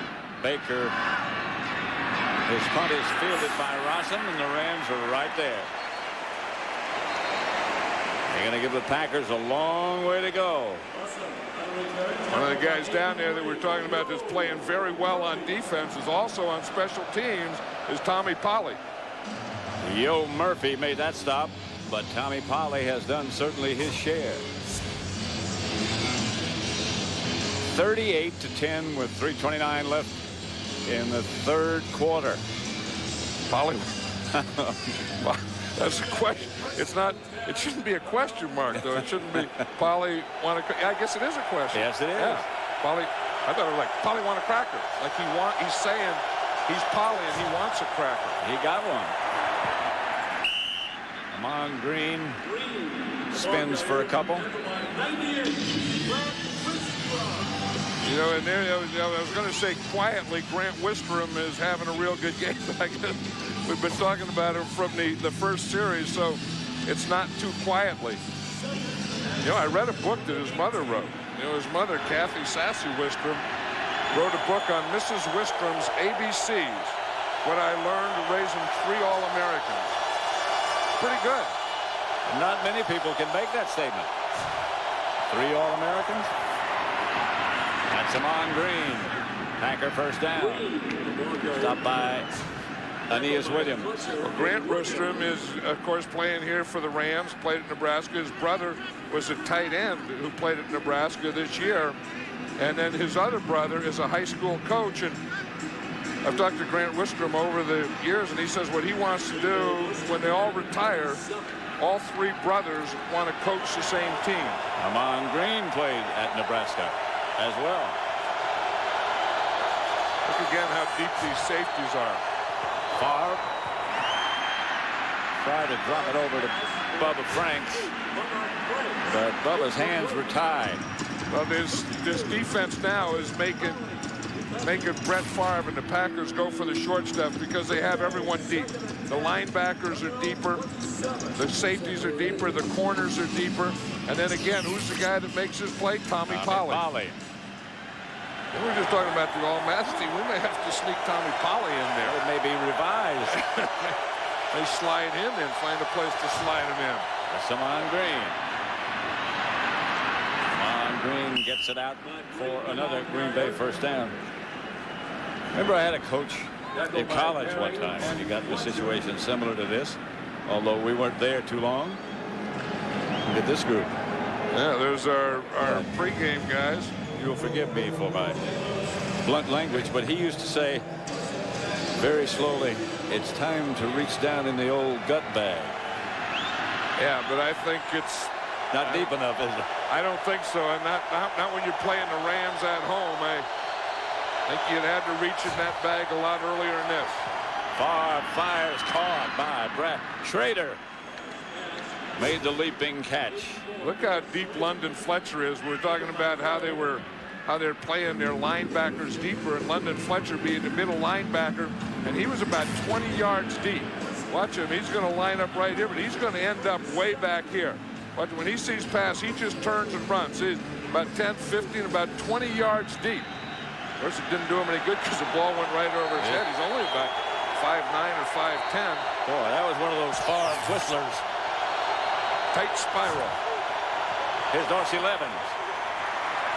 And Dorsey chased out of bounds by Tommy Polley. That's the thing that all these Rams players can do is they can all run. And then at the end of their run, they can all tackle well. You see, there was Dorsey Levens who was trying to get around. He was trying to get a corner, and Tommy Polley took an angle that didn't give Dorsey Levens that corner. There was a time when that would have been tougher to do with Dorsey Levens. Bobby Smith brought a lot to this team. Aeneas Williams brought a lot to this team. I think how to play, how to prepare, and how to practice is what Aeneas Williams brought here. Donald Driver. The snap from center hit Donald Driver as he passed by in motion. It was supposed to go to Favre. That was probably one of the one of those end around plays that Donald Driver runs so well. Well, you're right. He didn't get it timed, and he is supposed to be by there. He's supposed to be by Brett Favre. In fact, it wasn't end around. It was probably a pass play, and Driver just got in the way. And that's the end of the third quarter with the score. The Rams 38, the Packers 10. This Fox NFL Divisional Playoff special from St. Louis will continue after a word from your local Fox station.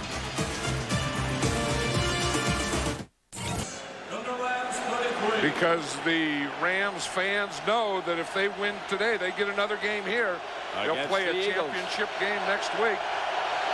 Against the Philadelphia Eagles. Shuttle pass bounces on the ground. That's just an incomplete pass. That's right. That's just an incomplete pass.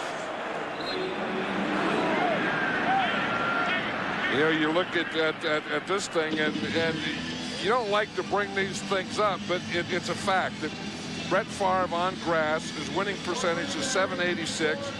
His quarterback rating is 90.9. On artificial turf, it's .304, his winning percentage, and his quarterback rating is 78.7. Look at his quarterback rating today. 53.1. This is not a Brett Favre day. Again, because they never did get in sync. I mean, he didn't get going, and Mon Green didn't get going with the running, and that's a big thing. 4th and 6. Favre almost intercepted. Got away from Kim Herring just as well. He didn't intercept it. Yeah, well, you see Kim Herring, he dropped it, then he tried to kick it, and he couldn't even kick it. 14:49 left in the contest.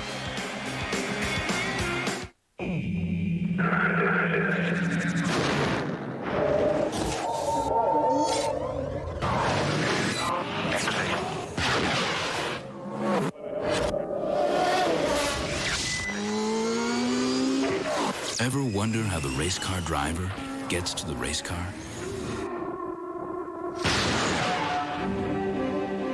Seville STS.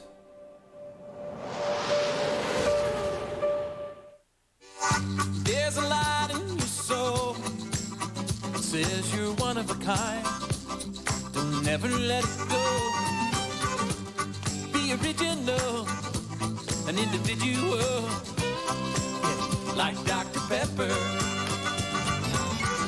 Be you, do what you do. Dr. Pepper. Be you, do what you do. There's nothing better. Be you, do what you do. So, Dan, do we have everything we need for this meeting? It's all right here, sir.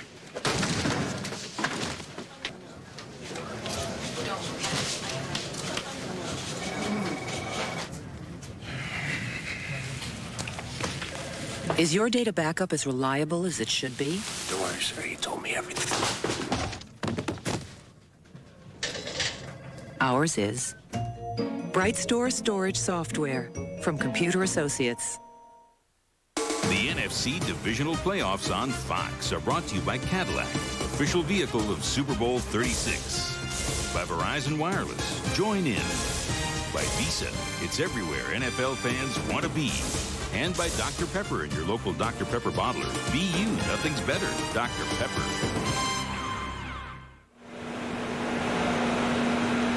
Back in St. Louis, where the Rams lead the Packers 38-10. The fourth quarter has just begun. The Rams have the ball at their own 33.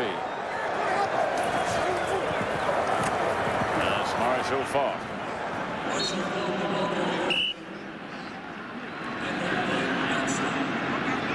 Couple.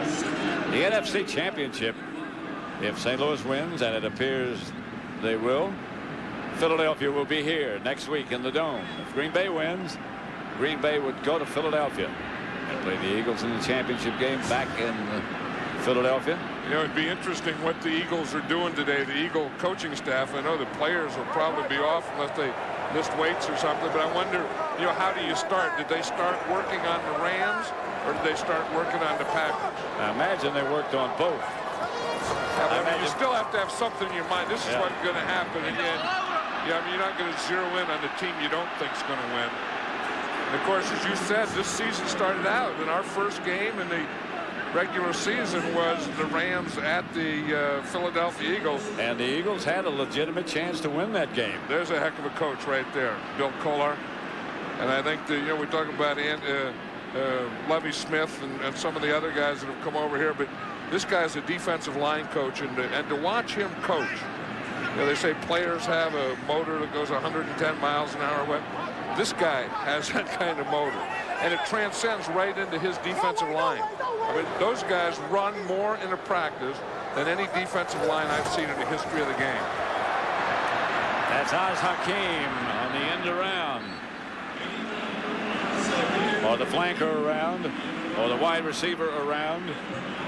Those are the things that Oz Hakeem can do, and you know, he can not only run that thing, but he can run. Remember, he was an option quarterback in high school.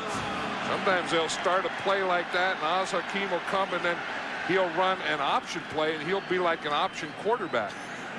That's one that Mike Martz might run. You know, now, you see, once you get this game won and you have the ball, and you're Mike Martz, who's kind of a mad scientist type of guy anyway, you can put some plays in that you want to make that other team work against. They got to get ready for that. And they have to get ready for it, even though you're not going to do it against them. Here's Faulk. Hit behind the line by Billy Jenkins. Billy Jenkins, of course, was a strong safety for the Rams in their Super Bowl year. And he went to Denver and was released by Denver, and the Packers picked him up. Then the Packers released him, and then they brought him back.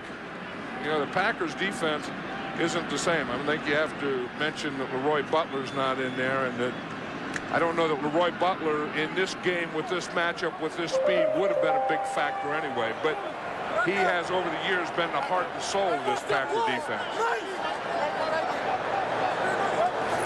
Here's Warner back.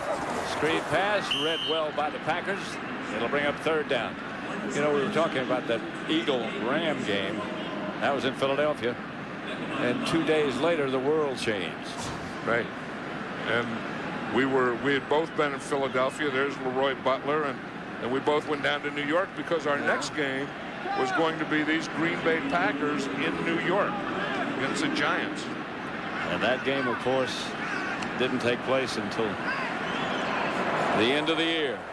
There's Allen Rossum in there as a linebacker, and that's that dollar package that they've been using all day that the Rams took a little while to figure out, but now have figured it out. Warner. To Torrey Holt. We might be a little shy of the first. Yeah, we just got word from the Philadelphia Eagles that the players are off today, but the ones that need treatment are in there getting treatment, and the coaches are there at the facility. Of course, you would know that they would be, but they're working on both teams. And I would guess that right now they're not working on both teams. They probably started out today. Well, Hugh Douglas took a break to talk to our guys at halftime. I saw that. Was that a painting behind Hugh Douglas, or was he in a forest? I don't know. Did you see those trees behind him? Yeah, I think it was a painting. Like a backdrop or something, you think? So. Yeah. Where in the heck is he? Maybe he was in a museum. Rossum back, signal fair catch. The ball bounds into the end zone. They'll start from the 20. 38-10. The Rams lead the Packers. 10:50 left to play. Kick off the year with Jet Li in Kiss of the Dragon. It sets a new standard for action. Jet Li, Bridget Fonda, Kiss of the Dragon. Rent it or own the explosive DVD this Tuesday. 1 can of milk chocolate on the wall. 1 can of milk chocolate. Take it down, pass it around. No more cans of milk chocolate on the wall. Finally. 99 cans of milk chocolate on the wall. Hey! You don't remember me, do you? Forget it. Probably should leave it. Wait, no, wait. It's, James, right? Yeah, James! Hey, I'd love to continue the conversation we're having. Over dinner? Sure. Call me. All right, cheers. Dennis, who is that? I don't know. Working your mojo? Grab a Miller Lite. It's Miller time. I can't believe you gave him a fake phone number. Oh, yeah. You think you're so big, but you're not that big. You're not even that tall. What, 9,000 feet? You probably got pushed around by the other mountains on the playground when you were in mountain school. After today, you're gonna want to run home to your mama, who's a little hill somewhere, and your daddy, a pile of rocks. What's that I hear? Are you afraid? Whatever it takes for the athletes to win, all it takes for you is Visa, the only card accepted at the Olympic Winter Games. Hi, I'm Aeneas Williams of the St. Louis Rams. On behalf of my teammates and fellow NFL players, we thank the men and women in the U.S. military for all that you do to protect our great country. Thanks, guys. And the Rams, I'm sure, thank Aeneas Williams for all he's done today. Not until you turn your head. Okay, see, she was looking the other way. She wasn't paying attention. She said, oh, well, okay. No, don't turn away. Look straight ahead. Always look straight. Always look the camera in the eye. It's Brett Favre. Drops it up the middle of Lamont Green. Tommy Polley. Tommy Polley doesn't watch out. He's going to have some kind of playoff record for tackles. He's been making tackles all over the place. He has a touchdown. He's been tackling the run. He's been tackling the pass. He's turning into something special. You know, they needed someone there, too. I mean, they had London Fletcher, and they needed another speed type of linebacker. And as they use the Tampa Bay defense, and they want to be like Tampa Bay, they wanted Derek Brooks. Favre picked off. He threw it, bounced off, and Tommy Polley came down with it. What a game he's had. Leonard Little is the pass rusher that is going to get there. You're going to see Leonard Little. He's going to start from here. You see him come around the corner right there. He has a hold of Brett Favre. He makes him throw it. The ball is tipped by Amon Green right into Tommy Polley. But the guy who makes this play is right here, is Leonard Little, right there. He's the guy that makes it. And Brett Favre knows that, you know, this situation, this score, this much time, you have to make something happen, and then you force it, and then those things happen. Tommy Polley's had 2 interceptions in the last 5 years. Yeah, but it all started right there with Leonard Little. He's got 2 today. Here's Marshall Faulk. Inside the 30, about the 28.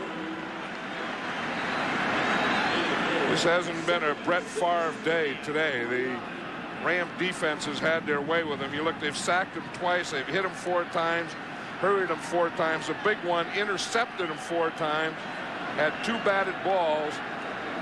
That defense has been all over him. I mean, they come in to get Brett Favre, and they got him.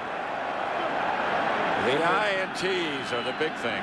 Well, and then the thing that he didn't get any running. I mean, we had said this earlier, that when he's his best is when Amon Green is his best, and that didn't happen either.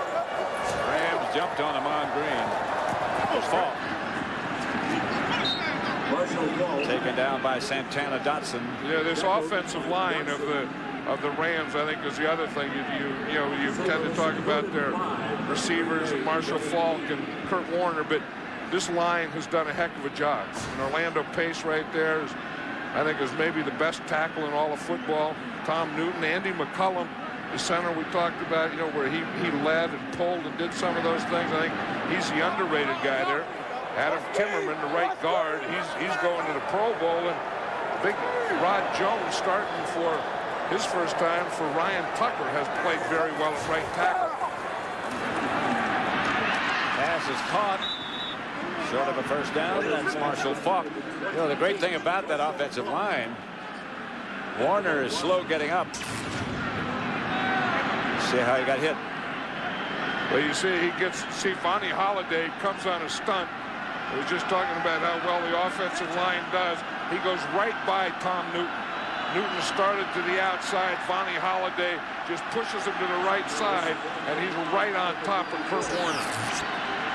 And that one hurt Warner. I mean, that one, you know, it's not the hit that hurts as much as the second hit. I mean, you get the hit from Vonnie Holiday, then the body hits the turf.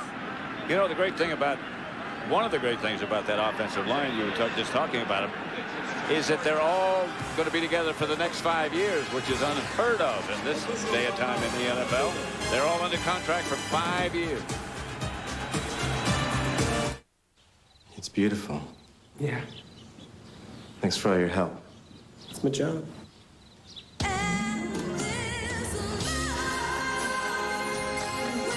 Honey, can we start now?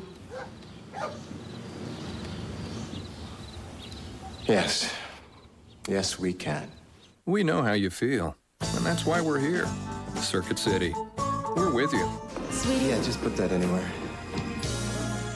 Double up with Taco Bell's Crunchy Taco and Bean Burrito for 98 cents. Now with tastier beef, heartier beans, and softer tortillas. And together at just 98 cents, your taste buds will be twice as happy. For a tasty deal, think outside the bun. This Friday, witness the greatest tale of betrayal, adventure, and revenge the world has ever known.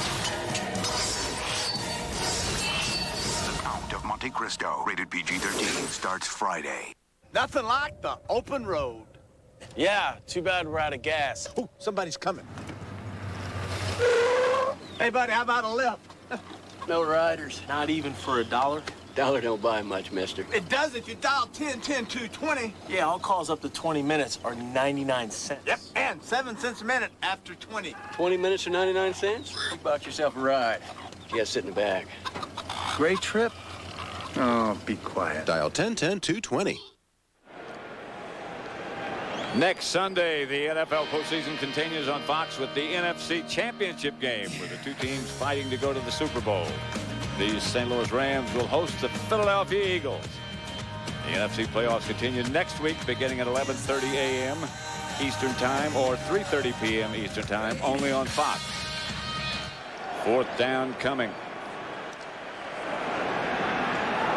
I don't think we're premature in saying the Rams are going to win this game. Here's Warner back to throw. Lofts it deep. Incomplete. Intended for Jeff Robinson. 38-10 it will remain. 8 minutes exactly left to play at the Dome in St. Louis. And the Rams control of things right now. His name is Henry, Clay Henry. He's a fireman and a Jared fan from Subway. He got real big on burgers and fries. Now he's down to a smaller size. Gets his might from his Veggie Delight. Great taste each day from his local Subway. He's Henry, Clay Henry. With exercise and a diet including Subway's 7 delicious sandwiches with 6 grams of fat or less, people like Clay Henry are inspirations for everyone. Subway, eat fresh. Proud sponsor of the American Heart Association's Heart Walk. They took everything Gordon Brewer had. The guerrillas call it collateral damage. Except his rage. The assassin is back in Colombia. But you cannot take the law into your own hands. Thanks for your advice. If it's a war they want, Don't even look at those guys unless you can kill them. they picked the wrong guy. Arnold Schwarzenegger. Collateral Damage. Rated R. Starts February 8th at a theater near you. It responds to the power of your voice. It lets you focus on the road ahead.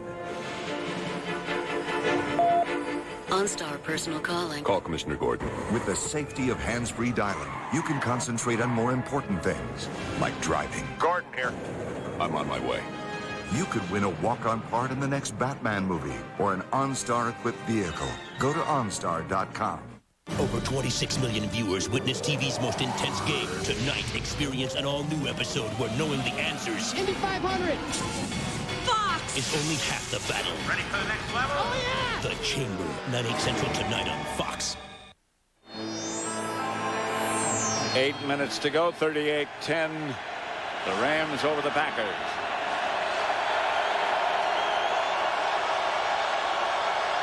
First and 10 for the Green Bay Packers at their own 25. Intercepted and it bounced off the hands. This is Aeneas Williams touchdown. Aeneas Williams and Tommy Polley have put on some show, haven't they? What a day for Aeneas Williams. What a day for Tommy Polley, and what a terrible day for Brett Favre. 5 interceptions. I'll tell you, all the players love Aeneas Williams. You have winners and you have losers in this game, and the finality of it. We say the winner plays in a championship game next week, and the loser has 6 months to think about this one. Out of Ahman Green's hand, a little high. And again, you know, they could just play deep. They could just play zone. They could just play everything off. Aeneas Williams is doing that, and the ball goes right to him. Most points ever allowed by Green Bay in a playoff game. And it could be most points allowed by an offense in a playoff game. Could be. You know, and the Packers have had such a great year. I mean, they came back. They were 12-4 this year. Beat the 49ers last week, but this is about the Rams today. Well, you know, John, there are exceptions, but not many, where a team that has to play the extra game advances. Baltimore did it last year, I know, but it's not a situation that happens very often. Well, they have to play the extra game because they didn't have the better record, and the team that has a better record during the regular season gets the bye. So it's kind of a reward system. It's not something given to you. But this has to be one of Brett Favre's worst days. You can just see it in his eyes there. And remember last week against the 49ers, you could see in his eyes that he was going to come back. And I didn't feel that this second half. No, the fire was not there that was there last week. And the fire could have been in the belly, but it was just they got themselves in such a hole that they just couldn't get out of it. And then things started to go backwards on them, and then the Rams were able to play defense the way they wanted to. Bouncing kick, left on the ground. Finally picked up by Herbert Goodman, who gets it out. Herbert Goodman on the return. Week 1. The Rams and the Eagles. The Rams led 17-3 through 3 quarters. The Eagles tied the game with 2 Cecil Martin touchdown catches in the 4th quarter. Then when the Eagles kicked off, about 4 Eagles had a shot at recovering, and they were down about 15 yards away from winning the game. And nobody could pick it up. They put a heck of a lot of pressure on Kurt Warner. That was Cecil Martin. He had 2 touchdowns. Here's the play you're talking about here. All they had to do was pick it up, and they could win the game. They didn't, and the Rams right here win the game in overtime. Here's Favre throwing to Bradford at the 40. And they still get a lot of guys around the ball. I would expect that Kurt Warner's day is over. I don't think that the next time the Rams get the ball that he'll be in there, and I wouldn't expect Marshall Faulk to be in there, and I wouldn't expect Isaac Bruce to be in there. And Mike March knows that I got this one, and now I got to start getting ready for next one. Well, getting ready for the next one is going to mean, you know, as Hugh Douglas said at the half, the Eagles are going to come after him, and it's going to be a battle. Bradford again. Beg your pardon. Antonio Freeman. Talking about Aeneas Williams' day. This is something. Look at that: 7 tackles, 2 interceptions, 1 fumble recovery, both for TDs, and that's a postseason record. 2 interceptions for touchdowns. But for that ruling that we talked about, it would have been 3 touchdowns. That's right. That was the one that he took the fumble away, and I thought it was a touchdown, and you thought that he was down by contact, as did the officials. Bradford again tripped up in Ram territory and hurt. I'm not sure. I don't know. Remember, he went out earlier. It looked like he, pulled a hamstring or something earlier. And he still could be limping from that other thing. Pulled his sock down. That's usually a pretty good indication that maybe it's a cramp or maybe something went wrong down there. I think Corey Bradford and Donald Driver are going to be big parts of this receiving corps in the future for the Green Bay Packers. And Brett Favre is going to be back and have many, many more days. He's had some great ones, and he is a great one. Favre fires, incomplete. Intended for Bradford. So Bradford, maybe he just had his sock knocked down. Maybe it wasn't anything. London Fletcher is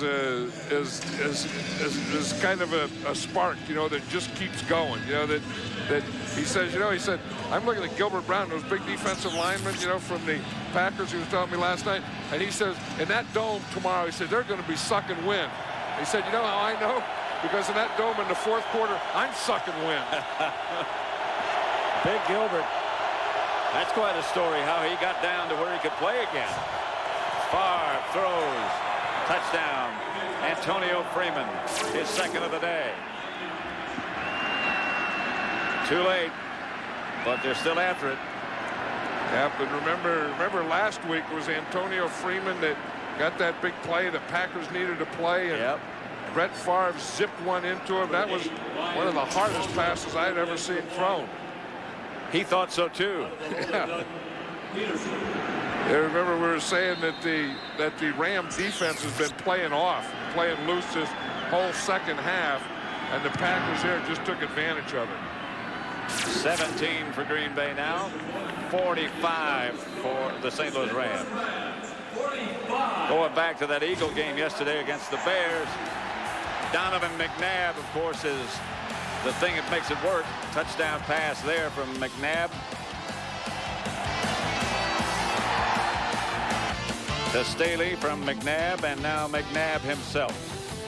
I agree with Deuce Staley on that thing. I mean, how come some people get cat and some people get chrysanthemum? Say that again?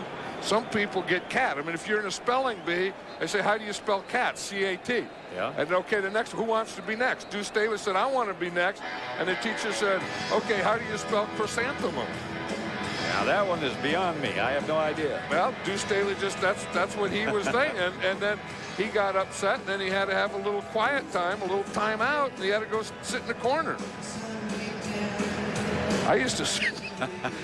you remember when you were in school? Did you ever go and sit in the corner? Yeah, I got put in the cloakroom, not in the corner. I got was it cloakroom or cloak room? Cloak. Yeah, I went to school at Florida. I got caught in the cloakroom too. But I used to sit in the corner too, but never for a timeout. Deuce Staley got set in the corner because he couldn't spell chrysanthemum.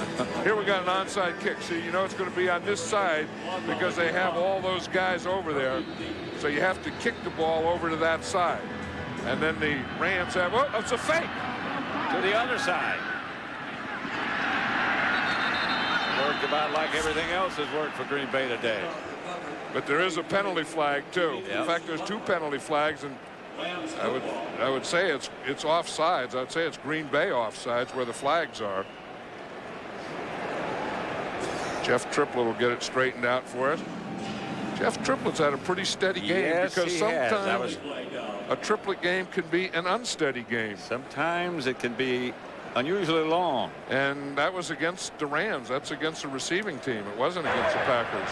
Offside, receiving team. 5-yard penalty, free kick. See, there's a 10-yard restraining line.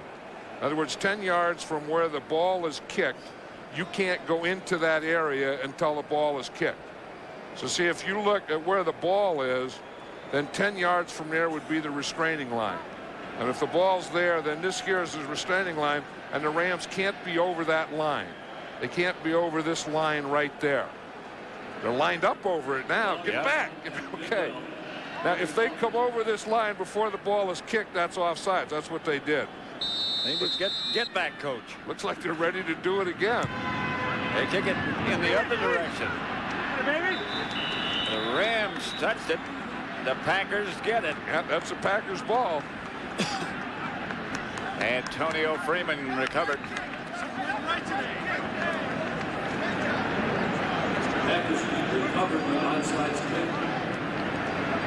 You look at the Rams and their weapons, but look at their touchdowns today. Aeneas Williams, Tommy Polley, James Hodgins, and then Marshall Falk and Torrey Holt. You expect that, but 4 touchdowns. Yeah, from Williams, Polley, and Hodgins. Who would have thought?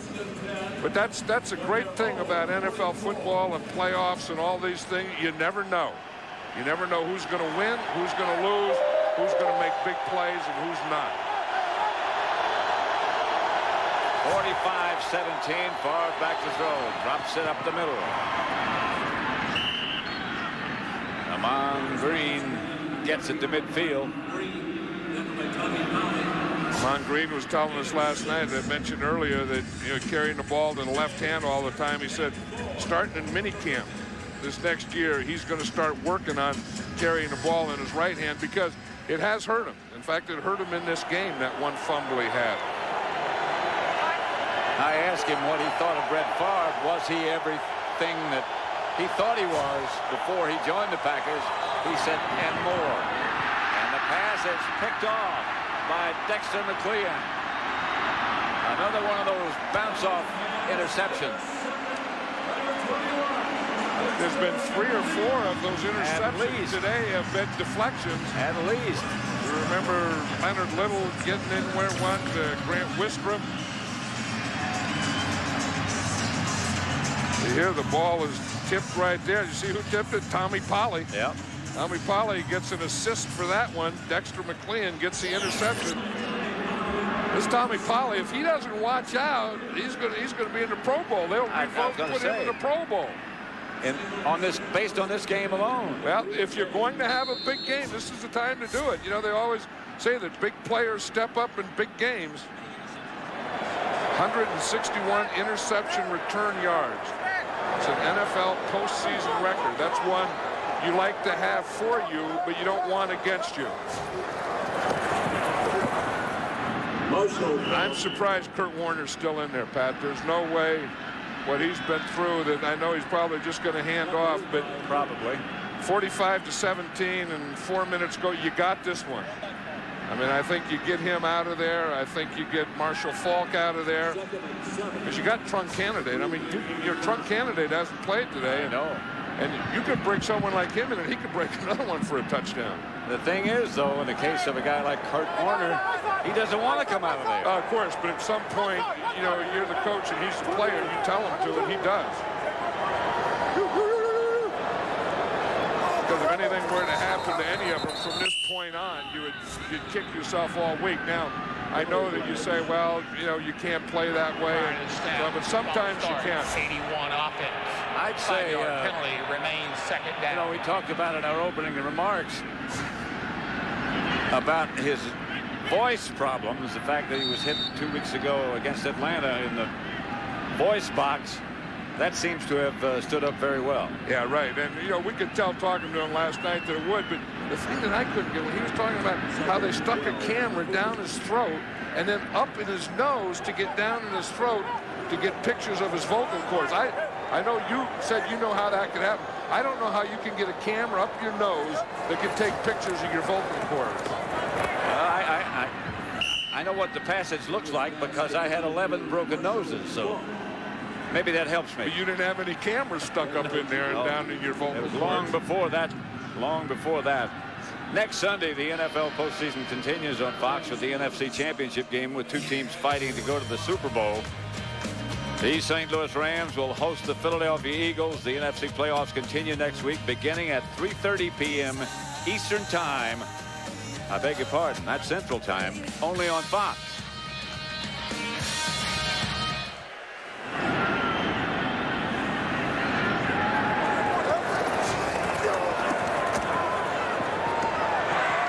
Pass caught. The only thing that I was just going to say, the only thing I could think of, Pat, is that the that the Rams have a bye. And what Mike Martz did is he gave the whole team the week off. They didn't come in, they didn't practice, they didn't do anything. So, and we watched them practice, and they were really fresh. And then maybe he thinks that because they had the week off and they're fresh, they need to work out a little. So I don't know why he's doing this. Well, he said he had them all stay in a hotel here in St. Louis last night. Normally, it's mandatory. You don't have to stay in a hotel if you don't want to. You can stay home if you want to. But he said, I put them in a hotel just to save them from themselves because of all the distractions and all the demands. Yeah, the bigger the game, the more relatives you get. Amazing how family increases. Yeah, I mean, if you're just playing a regular season game in preseason, you got like 2 cousins. Yeah. And then you get into playoffs and you have cousins and uncles and aunts and family from all over. And then so he said that's why he put him in a hotel last night. Kurt Warner's wife. Kurt Warner said that, that week that they had off, he couldn't talk.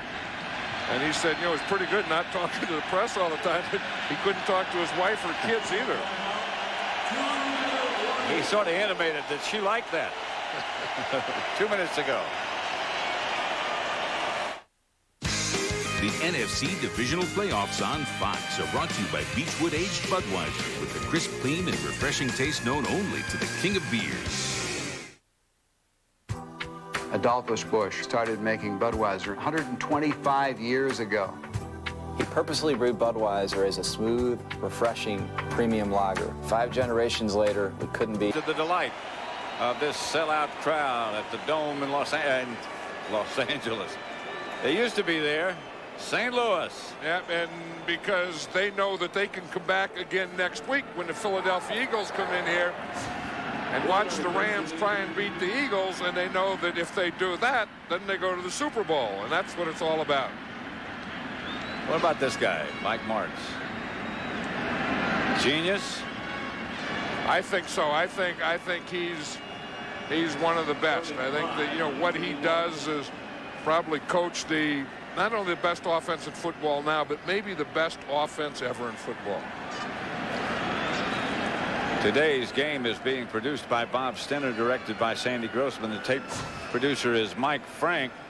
The associate director is Mike Roig. The broadcast associates are Charles McDonald, Kerry Klosser, and Wayne Wilson. Technical producer is Bob Muller. The pregame show is produced by Scott Ackerson, directed by Bob Levy. Senior producers Bill Brown. The executive producers of Fox Sports are Ed Gorin and David Hill. I've been both sides of this sideline in a playoff game, and this side here, knowing that you haven't done anything yet, you just won the right to go to the championship game. You lost? It's a high. No, I've done both. I've won and I've lost. And that other side there, it's the end of your season. And these are the toughest losses. This is the lowest of the low because you have to live with this one for 6 months. There's no, we'll come back tomorrow and we'll get regrouped and we'll, play again next Sunday. There is no next Sunday. And the next Sunday isn't until next September. But for these guys, it's next week, and that is big. And that is big. That is the NFC Championship. And one more week past that is the Super Bowl here on Fox. And this is the most fun time of the year. Yep. When you have the best teams and the best players playing against each other. Well, the tempo of the play on the field increases. The tempo among us increases. The tempo of everybody involved gets a little bit faster. I don't know that the clock is going to keep running. They may have to stay and play. Well, there's a change of possession. Yeah, it's an automatic timeout. They can't run the clock out. What a day this must be for Aeneas Williams. After all those frustrating years with the Cardinals, when he played at a Pro Bowl level, and the team was just not good enough for any postseason reward. Well, and then today, he's there. And, and then he wants to be there again next week, and the week after that is the one that he wants, because getting to the Super Bowl is a thing. But the real thing is winning the Super Bowl. There is the owner of the Rams, Georgia Frontier. Now you're right, they're going to have to run another play. Yeah, I mean, the big thing wasn't running another play. The big thing was getting everyone off the field. Run out the clock. In order to run another play. Satisfying for Kurt Warner. He was not as sharp as we've seen him on some days, but he was pretty doggone good. Well, and I think one thing you learned today when you talk about the Rams and how explosive they are and how many weapons they have, you have to include the defense. You have to include Tommy Polley. As you were just saying, you have to include Aeneas Williams, because today was about Rams defense. Let's go down to Ron Pitts. Well, Kurt, you went through a lot this week. You had the throat problem, and then you got the stomach flu, and then your back started to tighten up a little bit, but it all seemed to work out in the end for you. You know, it was a long week, but, you know, we came out and fought today, and our defense just played unbelievable. You know, the offense really never got going, but never had to get going. The defense was just dominating the game from the start, and we got to give them a lot of credit. The offense did what we had to do, but really wasn't that much today. But glad I got it through this week, and now we just rest and get ready to go for next week. That dollar package that the Packers were using looked like it confused you guys, gave you a little bit of problem early on. Well, they were just dropping everybody back. You know, we were trying to get some shots down the field. We put ourselves in long situations. Really just had to check it down. It wasn't anything, you know, anything tough. It was just that they were dropping everybody back with a bunch of quick guys in there. And we just had to check the ball down. And like I said, our defense was playing great, and we knew that we didn't have to force anything downfield. We took what they gave us and got what we could, and then let our defense back on the field. You got the Eagles here next week, NFC Championship game. Give me your thoughts on Philadelphia. Great football team, a solid football team, top to bottom, both sides of the ball. Got a great playmaker in Donovan. You know, the defense is solid all the way around, so it's going to be a, you know, great football game. It's going to be a tough football game. We're going to have to bring everything we've got and fight for it. All right, good luck next week. Pat, back up to you. All right, Ron, Kurt's going to have to start shaving a little bit more closely. He's got a little gray in the muzzle. Yeah, I know. Well, you know what causes that gray in the muzzle? When you get blood on the vocal cords. They're sticking cards. They're sticking cameras down your throat. This is Pat Summerall for John Madden and Ron Pitts saying so long from St. Louis, where once again the final score is the Rams 45, the Packers 17. Up next is the postgame show with J.B., Terry, Howie, and Chris right after these words. For more information on today's game and the latest NFL news, log on to FoxSports.com, the official sports site of the Internet. On an all-new Simpsons. Then Hal's charged with a personal foul on an all-new Malcolm. And television's most intense game returns with a special all-new preview, The Chamber. It all starts with King of the Hill next, except on the West Coast. And folks, football continues next Sunday. The NFL postseason continues on Fox with the NFC Championship game. Two teams fighting to go to the Super Bowl. Warner and the Rams will host McNabb and the Eagles, a team, the Eagles, that is looking for their first Super Bowl appearance since the 1980 season. The playoffs continue next week right here on Fox as we bring you in for the postgame show. So it will, in fact, be the Rams hosting the Eagles next week. But, folks, there was an explosion in St. Louis today. It wasn't the offense. It was a defense led by Aeneas Williams, who talked with our Ron Pitts. Aeneas Williams, you guys set a record today with interception in playoff. You had two. You set an NFL record for interceptions in a playoff game for a touchdown. Got to feel great.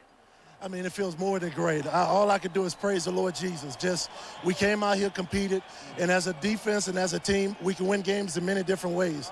All the focus was on our offense, but that's fine because we could creep in the door, take all the goods, and nobody noticed until we're gone. How much were you scheming back there, and how much of it was it just you making some plays off Brett?